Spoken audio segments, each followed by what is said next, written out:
யார் யார் வைக்க எப்பொருள் யார் யார் வைக்க அப்பொருள் மெய்ப்பொருள் காண்பதறிவுன்னு. அதனால முதல்ல தோணக்கூடிய ஒரு காட்சி இருக்கே, அந்த காட்சி மெய் இல்லாம இருக்கலாம். ஆனா அது அப்புறம் விசாரிச்சு தெரிஞ்சிடணும் தேவையில்லை. ஒரு சட்டில் எக்ஸாம்பிள் முன்னால கொடுத்திருந்தாரு. புத்தர் ஒரு யங் கேர்ள், அவள் சர்வாலங்கார பூஷித்தியா அவ வாசலுக்கு வர ஒரு ஓல்டு மேன் வந்தார். அவரை அந்த பொண்ணை கட்டி அணைச்சு முத்தம் கொடுத்து தலை கையை வச்சு அனுப்பிச்சு விட்றாரு. இதை ஒரு காமுகன் பார்த்துருந்தான்னாக்க அவன் என்ன நினைக்கிறான், பா இந்த கிழவனுக்கு என்னப்பா இந்த மாதிரி இந்த வயசுல இருக்கணும். ஆனா உண்மையா என்னன்னாக்க இந்த பொண்ணு அவருடைய டாட்டர். அவள் புருஷன் வீட்டுக்கு போகிறான். அவர் இத்தனை நாளைக்கு பார்த்த பாசத்துக்காக தன் குழந்தைய எத்தனை எப்படி எடுத்து வச்சு கொஞ்சிட்டு போறோம், அந்த மாதிரி கடைசியா கொஞ்சம் அனுப்பிச்சு விடுறான். இது உண்மை. இது நான் பார்க்கிறவங்கள்ல என்ன தெரியுது, தனியா தெரியுது. அதே மாதிரி நீ பிரம்மத்துக்கு ஒண்ணுமே இல்லை, அதெல்லாம் இப்பதான் பண்றதுன்னு சொன்னீங்கன்னாக்க இது எப்படி பொருந்தாது. அப்போ உலக தோற்றம் எப்படி வருது? நீ சொல்றது உண்மை இருந்துச்சுன்னா உலக தோற்றம் இப்படிதான் வருதுன்னு சங்கரர் ஒரு தியரி பாஸ்டுலேட் பண்றார். பேஜ் 29 பேரா 11 உலக தோற்றம் ஏற்படுதல் பற்றி சங்கரர் கருத்து. ஞானம் மட்டுமேயான பிரம்மத்திற்கு சதைப்பிண்டத்தாலான உடலின் தொடர்புடைய அகங்காரம் என்னும் அவித்தியின் தொடர்பால் உலகின் காட்சி ஏற்படுகிறது. இதனால் பிரம்மமே தன்னை நுகர்வோம், நுகர்பொருள், நுகர்வு போன்ற வேறுபாடுகளை உணர்கிறது. இப்படி மறைப்புண்ட பிரம்மத்திற்கு தத்துவமசி, அது நீயாகிறாய், அகம் பிரம்மாஸ்மி, நானே பிரம்மமாக ஆகிறேன் என்ற மகா வாக்கியம் சொற்பொருள் அறிவால் அவித்தியை அழிந்து உலகெங்கும் மாய தோற்றமும் அழியும். இப்படி பொருள் கொள்ளாவிடில் மேற்சொன்ன வேத வாக்கியங்கள் பயனற்றவையாகிவிடும். இப்போ எனக்கு வியாதி இருக்கு, ஐம் சஃபரிங், வலி, ஒவ்வொரு ஜாயிண்ட் பெயினிங்கா இருக்கு. டாக்டர் உனக்காவது வலியா? அதெல்லாம் ஒண்ணும் இல்லை, உனக்கு இல்லை, நான் சொல்றேன் ஒண்ணும் இல்லை, ஒண்ணும் இல்லை, உனக்கு ஒண்ணும் இல்லை அப்படின்னாருனாக்க எது போயிடுமா? நான் சம்சாரத்துல அழுகி இருக்கேன், இப்ப நான் தனியா ஃபீல் பண்றேன், எனக்கான இன்ப துன்பங்கள் தனியா தெரிகிறது, எனக்கு மற்றவங்க ஒத்து போக மாட்டேங்கிறது, எல்லாம் தெரியுது. அப்படி இருக்கச்சு இது எல்லாமே பொய் அப்படின்னு சொன்னாக்க அது அந்த இதான அகம் பிரம்மாஸ்மிங்கிற ஞானம் தானாக்க இதெல்லாம் இல்லேன்னு ஆயிடும். அப்படின்னாக்க அது எப்படி ஆக முடியும்? வெறும் சொற்கள் மட்டும் முடியுமா? நம்ம எந்த முயற்சியும் பண்ண வேண்டாம். அதை இந்த வாக்கியத்தை மட்டும் தெரிஞ்சுட்டா போதும். இப்போ வேதத்தில் இந்த 2 வாக்கியம் மட்டும் சொல்லி இதை மட்டும் டீட்டெயில்டா சொன்னா போருமே. இதுக்காக வேதம் 4 வேதங்கள் கிட்டத்தட்ட உங்கள்கிட்ட ஒரு 10,000 கிட்ட ஒரு 24,000 ரிக்குகள் இருக்கிற வேதத்துல. அப்புறம் அதுக்கு துணையாக எத்தனை 6 சாஸ்திரம், அதுக்கு துணை இதெல்லாம் எத்தனை எதுக்கு வரணும்? அதெல்லாம் இல்லாம ஒருத்தனை மனுஷனை கரையேற்றணும்னு நினைச்சாருனாக்க வேற ஒன்றும் பண்ண வேண்டாம். இந்த மாதிரி வாக்கியங்களை மட்டும் எடுத்து அவருடைய பொருளை மட்டும் விளக்கினா போருமே. அப்புறம் எதுக்காக தான் துணைக்கு வருது அப்படி? அது மட்டும் இல்லாம அதுலயே கான்ட்ராடிக்டிங் வாக்கியம் இருக்கணும். அதுல ஒரு இது வருது, 2 வருஷத்துல வருது, சாந்தோக்கியத்திலையும் வருது, குண்டகத்திலையும் வருது. சுபர்ணா சைஜா சகாயா சமானம் விரக்ஷம் பரிஷாத்தே தயோரண்யம் பிப்பலம் சுவாத்தி அனசியன்யன் அபிஷாக செய்தின்னு எல்லாமே உருவகத்தினால சொல்றாங்க. நேரத்தான் சொன்னா புரியாது. அதாவது ஒரு மரம், பழுத்த மரம், அந்த மரத்துல ஐடென்டிக்கலா இருக்கக்கூடிய 2 பறவைகள் உட்கார்ந்துருக்கு. அதுல ஒரு பறவை இந்த மரத்தோட பழங்கள் எல்லாம் சாப்பிடுறது, ஆனா அது ஒளி இழந்து போறது. இன்னொரு பறவை சாப்பிடாம இருக்கு, அது ஒளி பெற்று விளங்குறது. இது எதுக்காகனாக்க இந்த மரம்ங்கிறது உடம்பு, அதுல இருக்கிற பழங்கிறது அந்த உடம்பு எடுத்ததால் பண்ண கர்மா. அதுல இருக்க ஆத்மா அந்த பறவை இந்த கர்மாவை சாப்பிடுறது, அது வருத்தப்படுறது. ஆனா உள்ள சாட்சியா தகராகாசத்துல உட்கார்ந்து பரமாத்மா அதை பார்த்துட்டு அது மாறாம வெளிவிட்டு இருக்கு. இதெல்லாம் 2 வருஷத்துல அதை இது பண்றது, அசர்டைன் பண்றது. அப்போ இதெல்லாம் அர்த்தம் இல்லாதானே போயிடும் வேதத்துல. ஆக நீங்க சொல்ற அந்த இது ஒத்து வராது. சரி வச்சுக்கோ. இப்ப சொல்லுங்க, இந்த அவித்தியங்கிறது என்ன? அவித்தியங்கிறத how do you define? முதல்ல பிரம்மத்துடைய தாக்கம் ஆத்மால இருக்கு, இதுல அகங்காரத்துல இருக்குன்னு சொன்னேன். அது ஆத்மா, அது இருக்க முடியாது, ப்ரூவ் பண்ணிட்டோம், அது போட்டோம், அது இருக்குன்னு வச்சுக்குவோம். அப்போ அவித்யானா என்ன அதை சொல்லுங்க. இருக்கிறது பிரம்மம் ஒண்ணுதான். இப்போ அவித்யான்னு ஒண்ணு இருக்குன்னு ஒத்துனா தானே இந்த பிரம்மத்தை அதுல கலந்து வேறையா பார்க்க ஆரம்பிக்கும். அப்போ அவித்யான்னு எப்படி இருக்கு அப்படிங்கிறதுக்கு அதுக்கு தான் அவித்யா சங்கரன் டெஃபன் பண்ண போறார். பேரா 12. இங்கு கூறப்பட்டுள்ள அவித்யா என்பதற்கு சங்கர தரும் விளக்கம். குறிப்பு: ஸ்ரீ சங்கர, ஸ்ரீமத் ராமானுஜர் ஆகிய ஆச்சாரியர்களுடைய கருத்து வேறுபாட்டுக்கு அவித்யா என்பதை பற்றி பொருள் கொள்ளுதல் முக்கிய காரணமாவதால் இதன் இலக்கணம் வடமொழியிலும் அதன் மொழிபெயர்ப்பு தமிழிலும் கொடுக்கப்பட்டுள்ளது. இதன் தாக்கம் என் நூல் முழுவதிலும் காணப்படுவதை வாசகர்கள் அறிய இயலும்.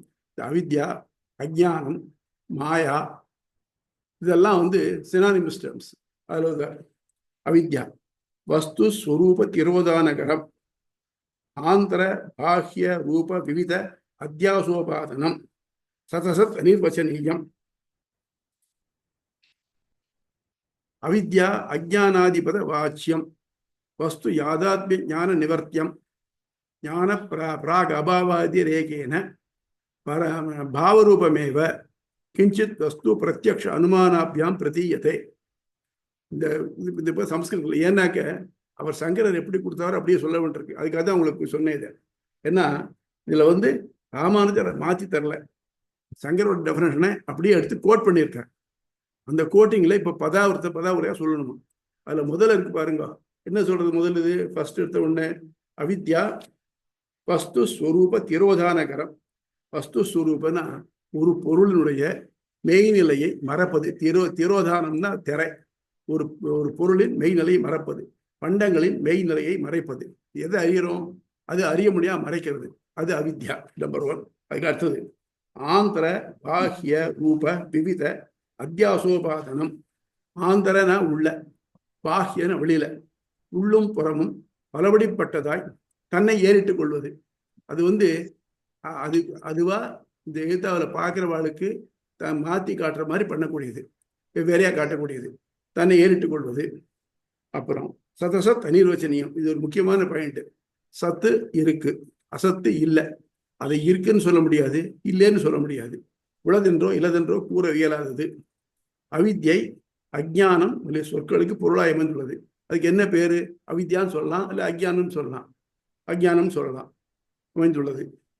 பண்டத்தின் மெய்யறிவால் அழிந்து விடுவது. பண்டம் சொல்றது இங்க நார்மலா மீன் பிரம்மம். ஏன்னா பிரம்மத்தை அறிய போறோம் நம்ம ஒன்றும் இல்லாட்டி சாதாரண எந்த பண்டமாலும் சரி, ஏதோ ஒரு பண்டம். நம்ம இங்கேருந்து பார்க்கறச்ச உங்களை எத்தனை பேர் இளாங்கிறத பார்த்துருக்கீங்க? யாராவது இளான்னு இதை பார்த்துருக்கீங்க? மிருகம் பார்த்துருக்கீங்களா? எனிபடி? மிலா சாமி ஆர் இலா? இலா இலா இலா இலா இலா அது மிலான்னு சொல்லுவாங்க ஒரு சமயம். மிலா பார்த்துருக்கீங்களா? சொல்லுங்க, எப்படி இருக்கு அது நான் தெரிஞ்சுக்கிறேன். இல்ல, மிலா படிச்சதுதான் சாமி. அதாவது ஒரு மிருகம், அது பார்த்தா அது பெரிய ஆடும் இல்லை, மானும் இல்லை, ரெண்டுக்கு நடுவில் ஒன்று இருக்கும். இதுல மானோடையும் குரூப் பண்ண முடியாது, ஆடோடையும் குரூப் பண்ண முடியாது. இதுக்கு ரெண்டு நடுவில் கூடிய ஒன்று. அந்த மாதிரி இருக்கிறச்ச அந்த மாதிரி இருக்குது மிலான் பேரு. அப்ப என்னாச்சு? அதனுடைய நமக்கு என்னன்னு தெரியல. அந்த பொருள் என்ன பண்ணணும்? அடியேன் அடியேன் அது வேற யாரும் அந்த இதாயிருச்சு. அப்போ இந்த இளாங்கிறது நம்ம எப்ப பார்த்தோம்னாக்க அது என்னது? நான் பார்த்த உடனே பக்கத்துல கேட்டேன், இது என்ன? இது மானா? இதுன்னா இல்ல மான் இல்லை, இது இளா அப்படின்னு நினைக்க. இது மானும் இல்லை, ஆடும் இல்லை, ரெண்டுக்கு இடைப்பட்டது. ஆக மொத்தம் இப்ப மெய்யறிவு என்ன வந்துருது? இது மான் இல்லைன்னு தெரிஞ்சுது, இது ஆடுலேன்னு தெரிஞ்சுது, இதில் வேறுபட்டது. இந்த மெய்யறி வந்த உடனே நான் முன்னாலே மனசு நினைச்சேன், ஒரு கான்செப்ட் இருந்தது, அது மானா இருக்கலாம், குட்டி மானா இருக்கலாம் நினைச்சது. அது இல்லை பெரிய ஆடா இருக்கலாம் நினைச்சேன், அது இல்லை அப்படின்னு தெரியுது. அந்த மாதிரி அது மெய்யறிவால் அழிவது. முன்பின்மை போன்ற பண்புகளற்ற ஞானத்திலிருந்து வேறுபட்டது. ஞானத்துக்கு முன்பின்மை போன்ற பண்புகள் ஞானத்துக்கு பண்புகள் இல்லை. முன்னாலே அது சொல்லியிருக்கோம், ஞானங்கிறது எப்போ எவர் எக்ஸிஸ்டிங். ஏன்னா ஞானம் தான் பிரம்மம், பிரம்மம் எவர் எக்ஸிஸ்டிங். அதனால ஞானத்துக்கு முன்னால பிராகபாவம், பிரத்வம்சாபாவம், அந்யோன்யாபாவம், அத்தியந்தாபாவம், இதுல 4 அபாவங்கள், இன்மை 4 இல்லாமல் இருந்தது. அதுதான் ஞானம் சொல்லியாச்சு. அப்படியானால் இந்த ஞானத்திலிருந்து வேறுபட்டது. ஸோ இந்த ரெண்டுக்கு சம்பந்தம் இல்லை. இப்போ ஞானத்துக்கு வேறுபட்டதுன்னா என்னன்னா, ஒன்றும் ஞானத்துக்கு எதிராக இருந்தது அஜ்ஞானம் சொல்லாமே, இல்லையா? அஜ்ஞானம்னா ஞானம் உள்ளது, ஞானம் உள்ளது, அஜ்ஞானம் சொல்லாமே அப்படின்னு சொல்லலாம். ஆனா அது இல்லை அப்படிங்கிற ஞானம் வேறுபட்டது. இருப்பை உடையதென்றே கொல்லப்பட வேண்டும். இருக்குன்னு ஒத்துந்தான் ஆகணும். அதாவது இருக்கு இல்லைன்னு சொல்ல முடியாது, ஆனா அப்படி ஒன்று இருக்குன்னு ஒத்துட்டு ஆகணும். குதிரைக்கு கொம்பு உண்டு அப்படின்னு சொன்னாக்க இல்லைன்னு சொல்லணும். இல்லப்பா நீ வேற வழியில் ஒத்துண்டான ஆகணும்.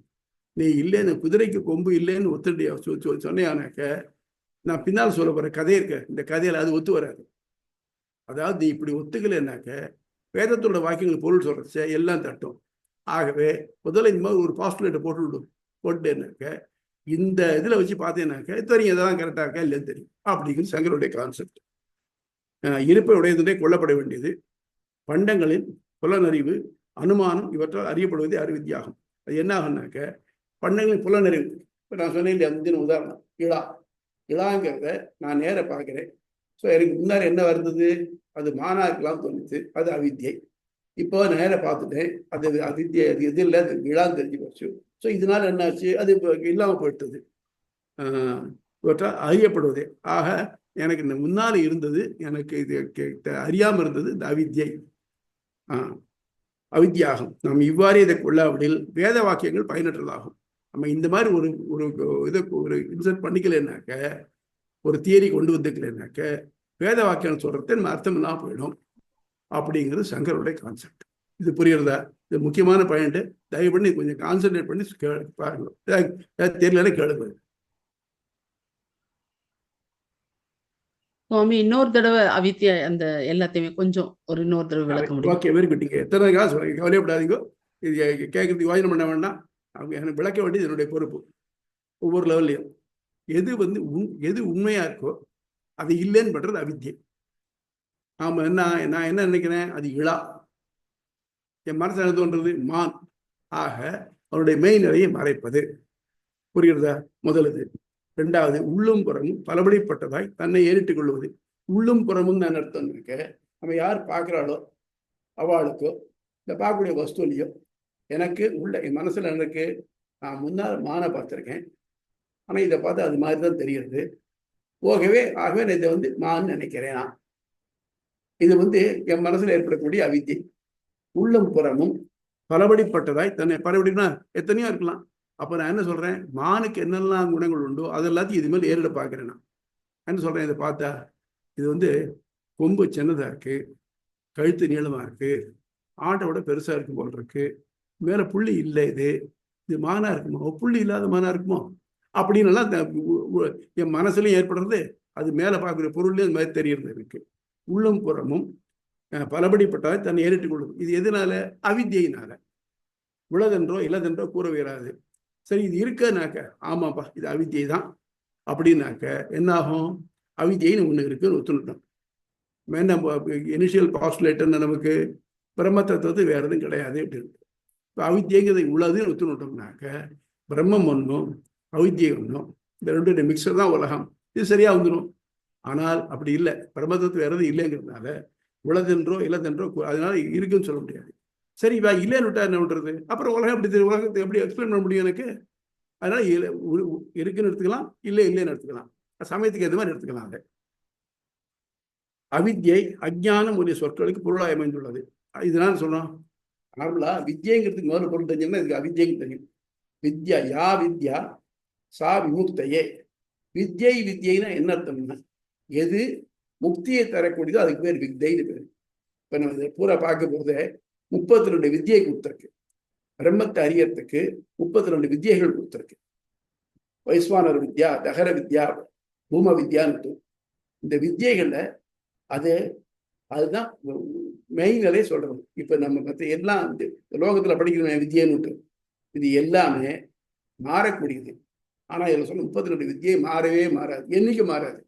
ஏற்றி சொன்னேன் பாருங்க, இந்த லாங்கிறதுலாம் ஃப்ளவுட் ஆயிடுதுன்னு பார்த்தேன்னு சொல்ல முடியாது. அந்த மாதிரி இது ஃப்ளவுட்டே ஆகாது. லா வித்யாவே இருக்கும். அதனால அது அவித்யை. அதனால சொல்லணும் அவித்யை அது சேர்ந்ததில்லை. அதாவது இந்த வேதத்தை சொல்லப்பட்ட வழிக்கு சேர்ந்ததில்லை. அஜ்ஞானம் ஞானத்துக்கு சேர்ந்ததில்லை. முதலிய சொற்களுக்கு பொருளாய் வந்துள்ளது. ஆக ஒன்று ஞானமான பிரம்மம் ஒன்று இருக்கு, அதுக்கு ஆப்போசிட்டான அஜ்ஞானமா அவித்யா, அதை அறிய தடையா இருக்கக்கூடியது ஒன்றாக அவித்தியன்னு ஒன்று இருக்கு. பண்டத்தின் மெய்யறிவால் அழிந்து விடுவது. அது உண்மையை தெரிஞ்சினோம்னாக்க இது மட்டும் அது ஒரு ஞானம் இருந்து நம்ம மேல அதை பத்தி என்னது, அது அழிஞ்சு போயிடுறது. முன்னால 2 உதாரணம் சொன்னேன், ஞாபகம் வச்சுக்கோங்க. ஒன்றும் கயிற்றுல பாம்பு, கயிறு தெரியுது, அதை பார்த்தா நமக்கு அது பாம்பா தெரியாது. ஏன் அப்படின்னாக்க கயிறு வளைஞ்சு வளைஞ்சிருக்கு, பாம்பு வளைஞ்சு வளைஞ்சிருக்கு. அதே மாதிரி பூதலனம், பூமியில வெடிப்பு இருக்கும் சமயத்துல அதுவும் இப்படி இருக்கும். அம்புரேகா, தண்ணீர் போயிருக்கும், அதனுடைய வழிபாதெல்லாம் அப்படி இருக்கும்.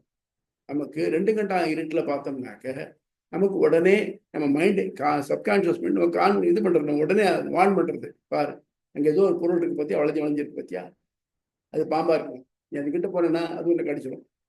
அதனால நான் வி பிகம் அலர்ட். அப்போ என்ன பண்றோம், அது அன்லஸ் இட் இஸ் கிளியர்ட் அது ஸ்னேக் இல்லை அப்படின்னு தெரிஞ்சால் ஒழிய நம்ம அதுக்கிட்ட போக மாட்டோம். அந்த மாதிரி நம்ம மனசுல வந்து தூண்டி விடுறது. இப்போ எல்லா பொருளுக்கும் ஞானம் இருக்கு அப்படின்னு சொன்னோம்னாக்க நம்ம இங்க இந்த கயத்தை பார்த்தா பாம்புங்கிற எண்ணம் ஏன் தோணணும்? நம்ம முன்னால எப்போ பாம்பை பார்த்துருக்கோம், அந்த பாம்பு மனுஷனுக்கு இடைஞ்சலா இருந்திருக்கு, அதனால இது இடைஞ்சலா இருக்கலாம், உடனே ரிஃப்ளெக்ட் பண்றது மனசு. ஏன் எந்த பொருள் மட்டும்தான் தெரிகிறது அப்படின்னு சொல்ல போறார். அது பத்தினாக்க இது கயிறு பாம்புன்னு தெரியாம அது ஆனைக்குட்டின்னு ஏன் தெரியப்படாது, இல்லை கழுதைன்னு ஏன் தெரியப்படாது? ரெண்டுக்கும் சாதிருஷ்யம், ஒரு ஒத்த உருவ அமைப்பு இருக்கிறதுனால. அதே மாதிரி சிப்பியில வெள்ளி, ஆத்தங்கரையில சிப்பி பளபளன்னு இருக்கு, குளிச்சுட்டு இருக்கிறோம், பார்க்குறான், அது ஆஹா வெள்ளி கிடைச்சிருக்கு, வேகமாக ஓடி போறான், அதை போய் எடுக்க போறான், அது வெள்ளி இல்லை, சிப்பின்னு தெரியுது. இப்போ இவனுக்கு முன்னால வெள்ளின்னு தோணுன நியாயமும் உண்மை, போய் பார்த்தா சிப்பிங்கிறது உண்மை, இது ரெண்டும் மறுக்க முடியாது. அதுக்கு வெள்ளியும் தெரியல, எனக்கு போயிருக்க மாட்டாங்க, அதுக்கு உள்ள போனா சிப்பியா இருந்ததுனாக்க எடுத்து வச்சிருக்க மாட்டான். ஆனா இப்ப இந்த ரெண்டு ஏன் வருதுனாக்க, முன்னால வெள்ளி எங்கேயோ பார்த்துருக்கான், அது ரொம்ப உபயோகமா இருக்கும், காஸ்ட்லி பொருள், அதனால அதை வாங்குவோம்னு எடுத்திருக்கான், அது போயிருக்கான், இல்லைன்னா போன யாராவது. அதனால அந்த மாதிரி இருந்துச்சு. மெய்யறிவால் அழிவது, அது என்ன, அது போய் பார்த்த உடனே இது மட்டும் எனக்கு தப்பா தோணுது, வெள்ளின்னு தோணுது, சிப்பி. ஸோ பண்டங்களின் மெய்யறிவு, அதை நான் தெரிஞ்சுட்டேன் சிப்பின்னுட்டு. ஸோ எனக்கு முன்னாடி இருந்த நான் நாலேஜ் இருக்கேன் வெள்ளின்னுட்டு, அது இல்லை. மெய்யறிவால் அழிவது. முன்பின்மை போன்ற பண்புகளற்ற ஞானத்திலிருந்து வேறுபட்டது. ஞானத்துக்கு முதல்ல ஃபர்ஸ்ட் பாயிண்ட் என்னக்க, பிரம்மே ஞானம். ஞானம் எப்பவும் இருக்கும், பிரம்ம எவர் எக்ஸிஸ்டன்ட் அப்படி இருக்கிறதுனால அதுக்கு முன்னால் இல்லை பின்னால் இல்லைன்னு சொல்லவே முடியாது. அப்படின்னு சொன்னாக்க நமக்கு இன்னைக்கு எனக்கு தோன்றதே, இத்தனை நாள் எனக்கு இதெல்லாம் தெரியல, இப்ப தெரியுது, அப்புறம் மறந்து போகுதுனாக்க அது அவித்யா.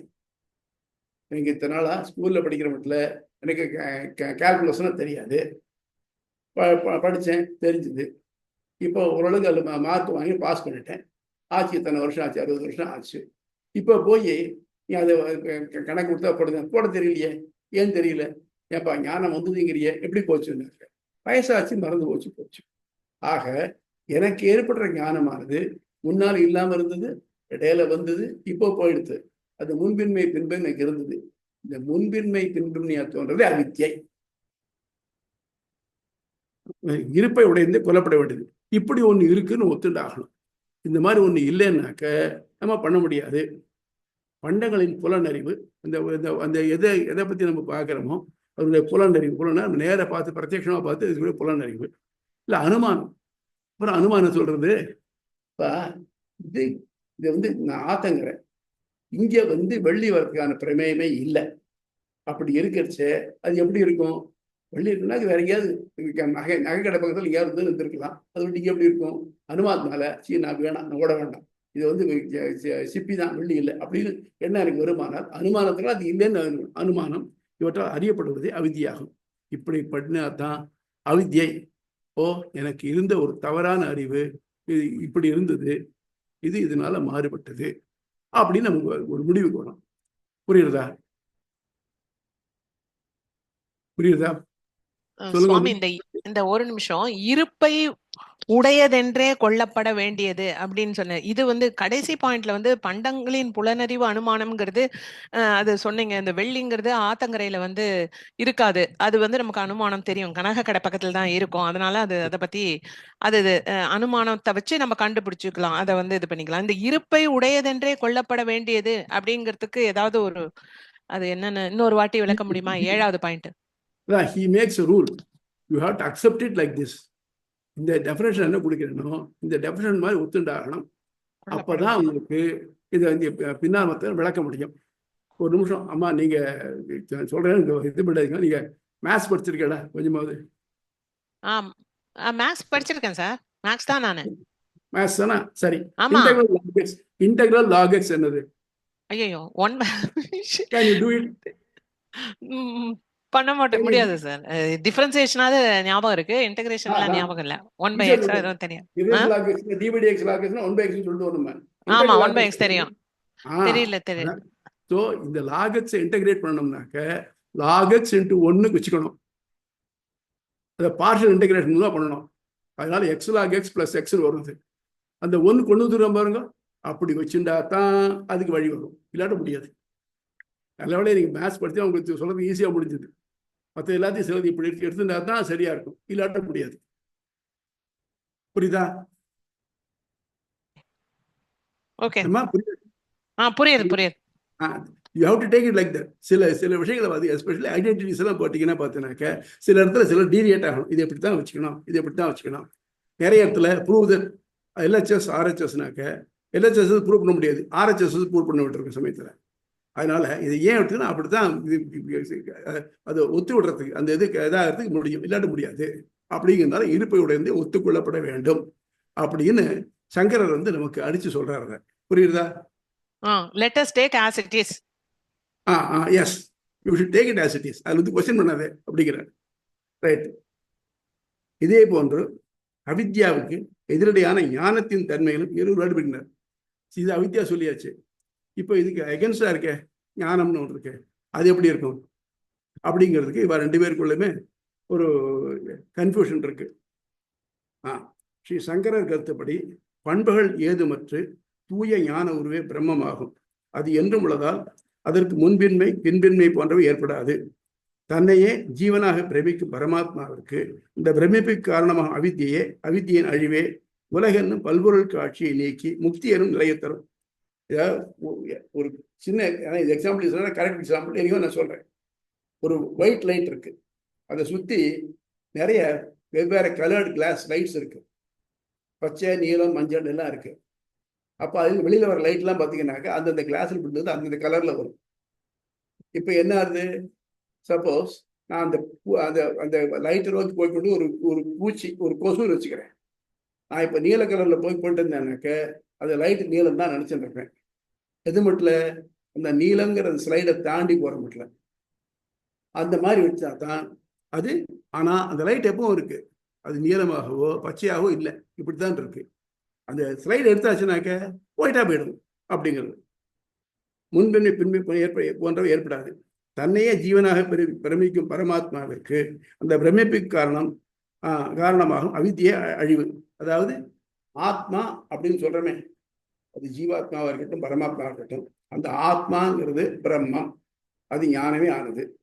இந்த ஞானமானது அகங்காரத்து மேல ஏதோ வேலை தொடர்புடையதா இருக்கிறதுனால தனியான ஜீவாத்மா தன்னை நினைக்கிறது இருக்குது. அப்போ என்னாகும்? அவித்தியினால இதை எப்படி நினைக்க வைக்கிறது? அதாவது கனெக்ஷன் இஸ் மேட் பிட்வீன் பரமாத்மா அண்ட் ஜீவாத்மா அப்படிங்கிறதுனால அந்த அவித்தியினால தான் ஆத்மாவல்லாத தான் தன்னை ஆத்மா நினைக்கிறது. அதனால என்ன ஆகுது? உலக காட்சி தெரிகிறது. ஆகவே இந்த மாதிரி பண்றதுக்கு அவித்யா. ஏன்னா உலகத்தில் நான் இருக்கேன், எனக்கு பிள்ளை குட்டிகள் இருக்கு, வீட்டில் இருக்கேன், அது வாங்கணும் இது வாங்கணும், இதெல்லாம் அவித்தியினால் தெரிகிறது. அவித்தியின் அழிவே உலகன்னு பல்பொருள் காட்சியை நீக்கி முக்திய நிலையை தரும். இப்ப என்னாச்சு? நான் வந்து உண்மையில என்னன்னு தெரிஞ்சுட்டேன்னாக்க, அப்பா நான் இல்லை, நான் பிரம்மம். அப்ப என்ன ஆகு? அப்ப நான் பிரம்மம் ஆயிட்டேனாக்க எனக்கு எது பிள்ளை குட்டிகள், எனக்கு எது வீடு வாசல், ஒன்றும் கிடையாது. அப்படி இருக்கச்சே இதெல்லாம் அழிஞ்சு போயிடுறது. ஸோ உண்மையான இந்த எனக்கு இந்த எண்ணம் இருக்கு பாருங்க, இதெல்லாம் இருக்குன்ட்டு இந்த எண்ணத்தை விட்டுடணும். யாராவது உன் உடம்புக்கு தானே இப்ப பிரச்சனை வந்தது, நீ ஏன் கவலைப்படுற? அது பாட்டு இருந்துட்டு போட்டுமே, வலி எனக்கு தெரியறதே, எனக்கு வலி தெரியாம தான் பரவாயில்ல, கவலைப்பட மாட்டேன். சப்போஸ் சிவியர் டயபெட்டிக் தான் வச்சுக்குவேன், காலில் ஏதாவது பிரச்சனை தெரியாது அவளுக்கு, அந்த மாதிரி இருந்தால் அவள் கவலைப்பட மாட்டேன். அப்படி இல்லாம நான் வலியை ஃபீல் பண்றச்சே, இப்ப நான் ஃபீல் பண்ண மாட்டிருக்கேன். நீ ஃபீல் பண்ணல, உடம்புக்கு தான் அது ஏற்படுறது, நீ ஃபீல் பண்றதா நினைக்கிற பத்தி அது அவித்யை அப்படிங்கிற சங்கரன். புரியுறதா? இது ஒரு சாக்லேட். இப்போ இந்த அவித்யை வந்து ஒரு சாக்லேட் வெளியே இருக்க பேப்பர் மாதிரி, உள்ள இருக்கிறது ஒரு முக்தி, அந்த மாதிரியா இப்படி எடுத்துக்கலாமா சுவாமி? அது மாதிரி தான் சொல்றாரு. டைமிங் எடுத்துக்கலாம். ஏன்னாக்க இப்ப நம்ம என்ன உள்ள ஓரளவு டெஃபினேஷன் தான் போயிட்டு இருக்கோம். நம்ம அந்த கிட்டத்தட்ட அந்த மாதிரி எடுத்துக்கலாம். நம்ம பாக்குறது சாக்லேட் நினைக்கணும். யார் இப்ப வச்சுக்கோங்களேன், ஒரு டப்பானே சாக்லேட் இருக்குன்னு சாக்லேட் டப்பா பார்த்து வேகமா போய் எடுக்கிறோம். ஆனா உள்ள சாக்லேட் இல்லை. நம்ம என்ன நினைச்சிருந்தோம், இந்த டப்பாவே சாக்லேட் நினைச்சிட்டு இருந்தோம். அது அவித்யா. நம்ம என்ன இப்ப இது நமக்கு சௌகரியம் கிடைக்கிறது, பிரம்மத்தை அடைஞ்சாக்க நமக்கு நீங்காத மகிழ்ச்சி, இது ஆனந்தம் கிடைக்கும்.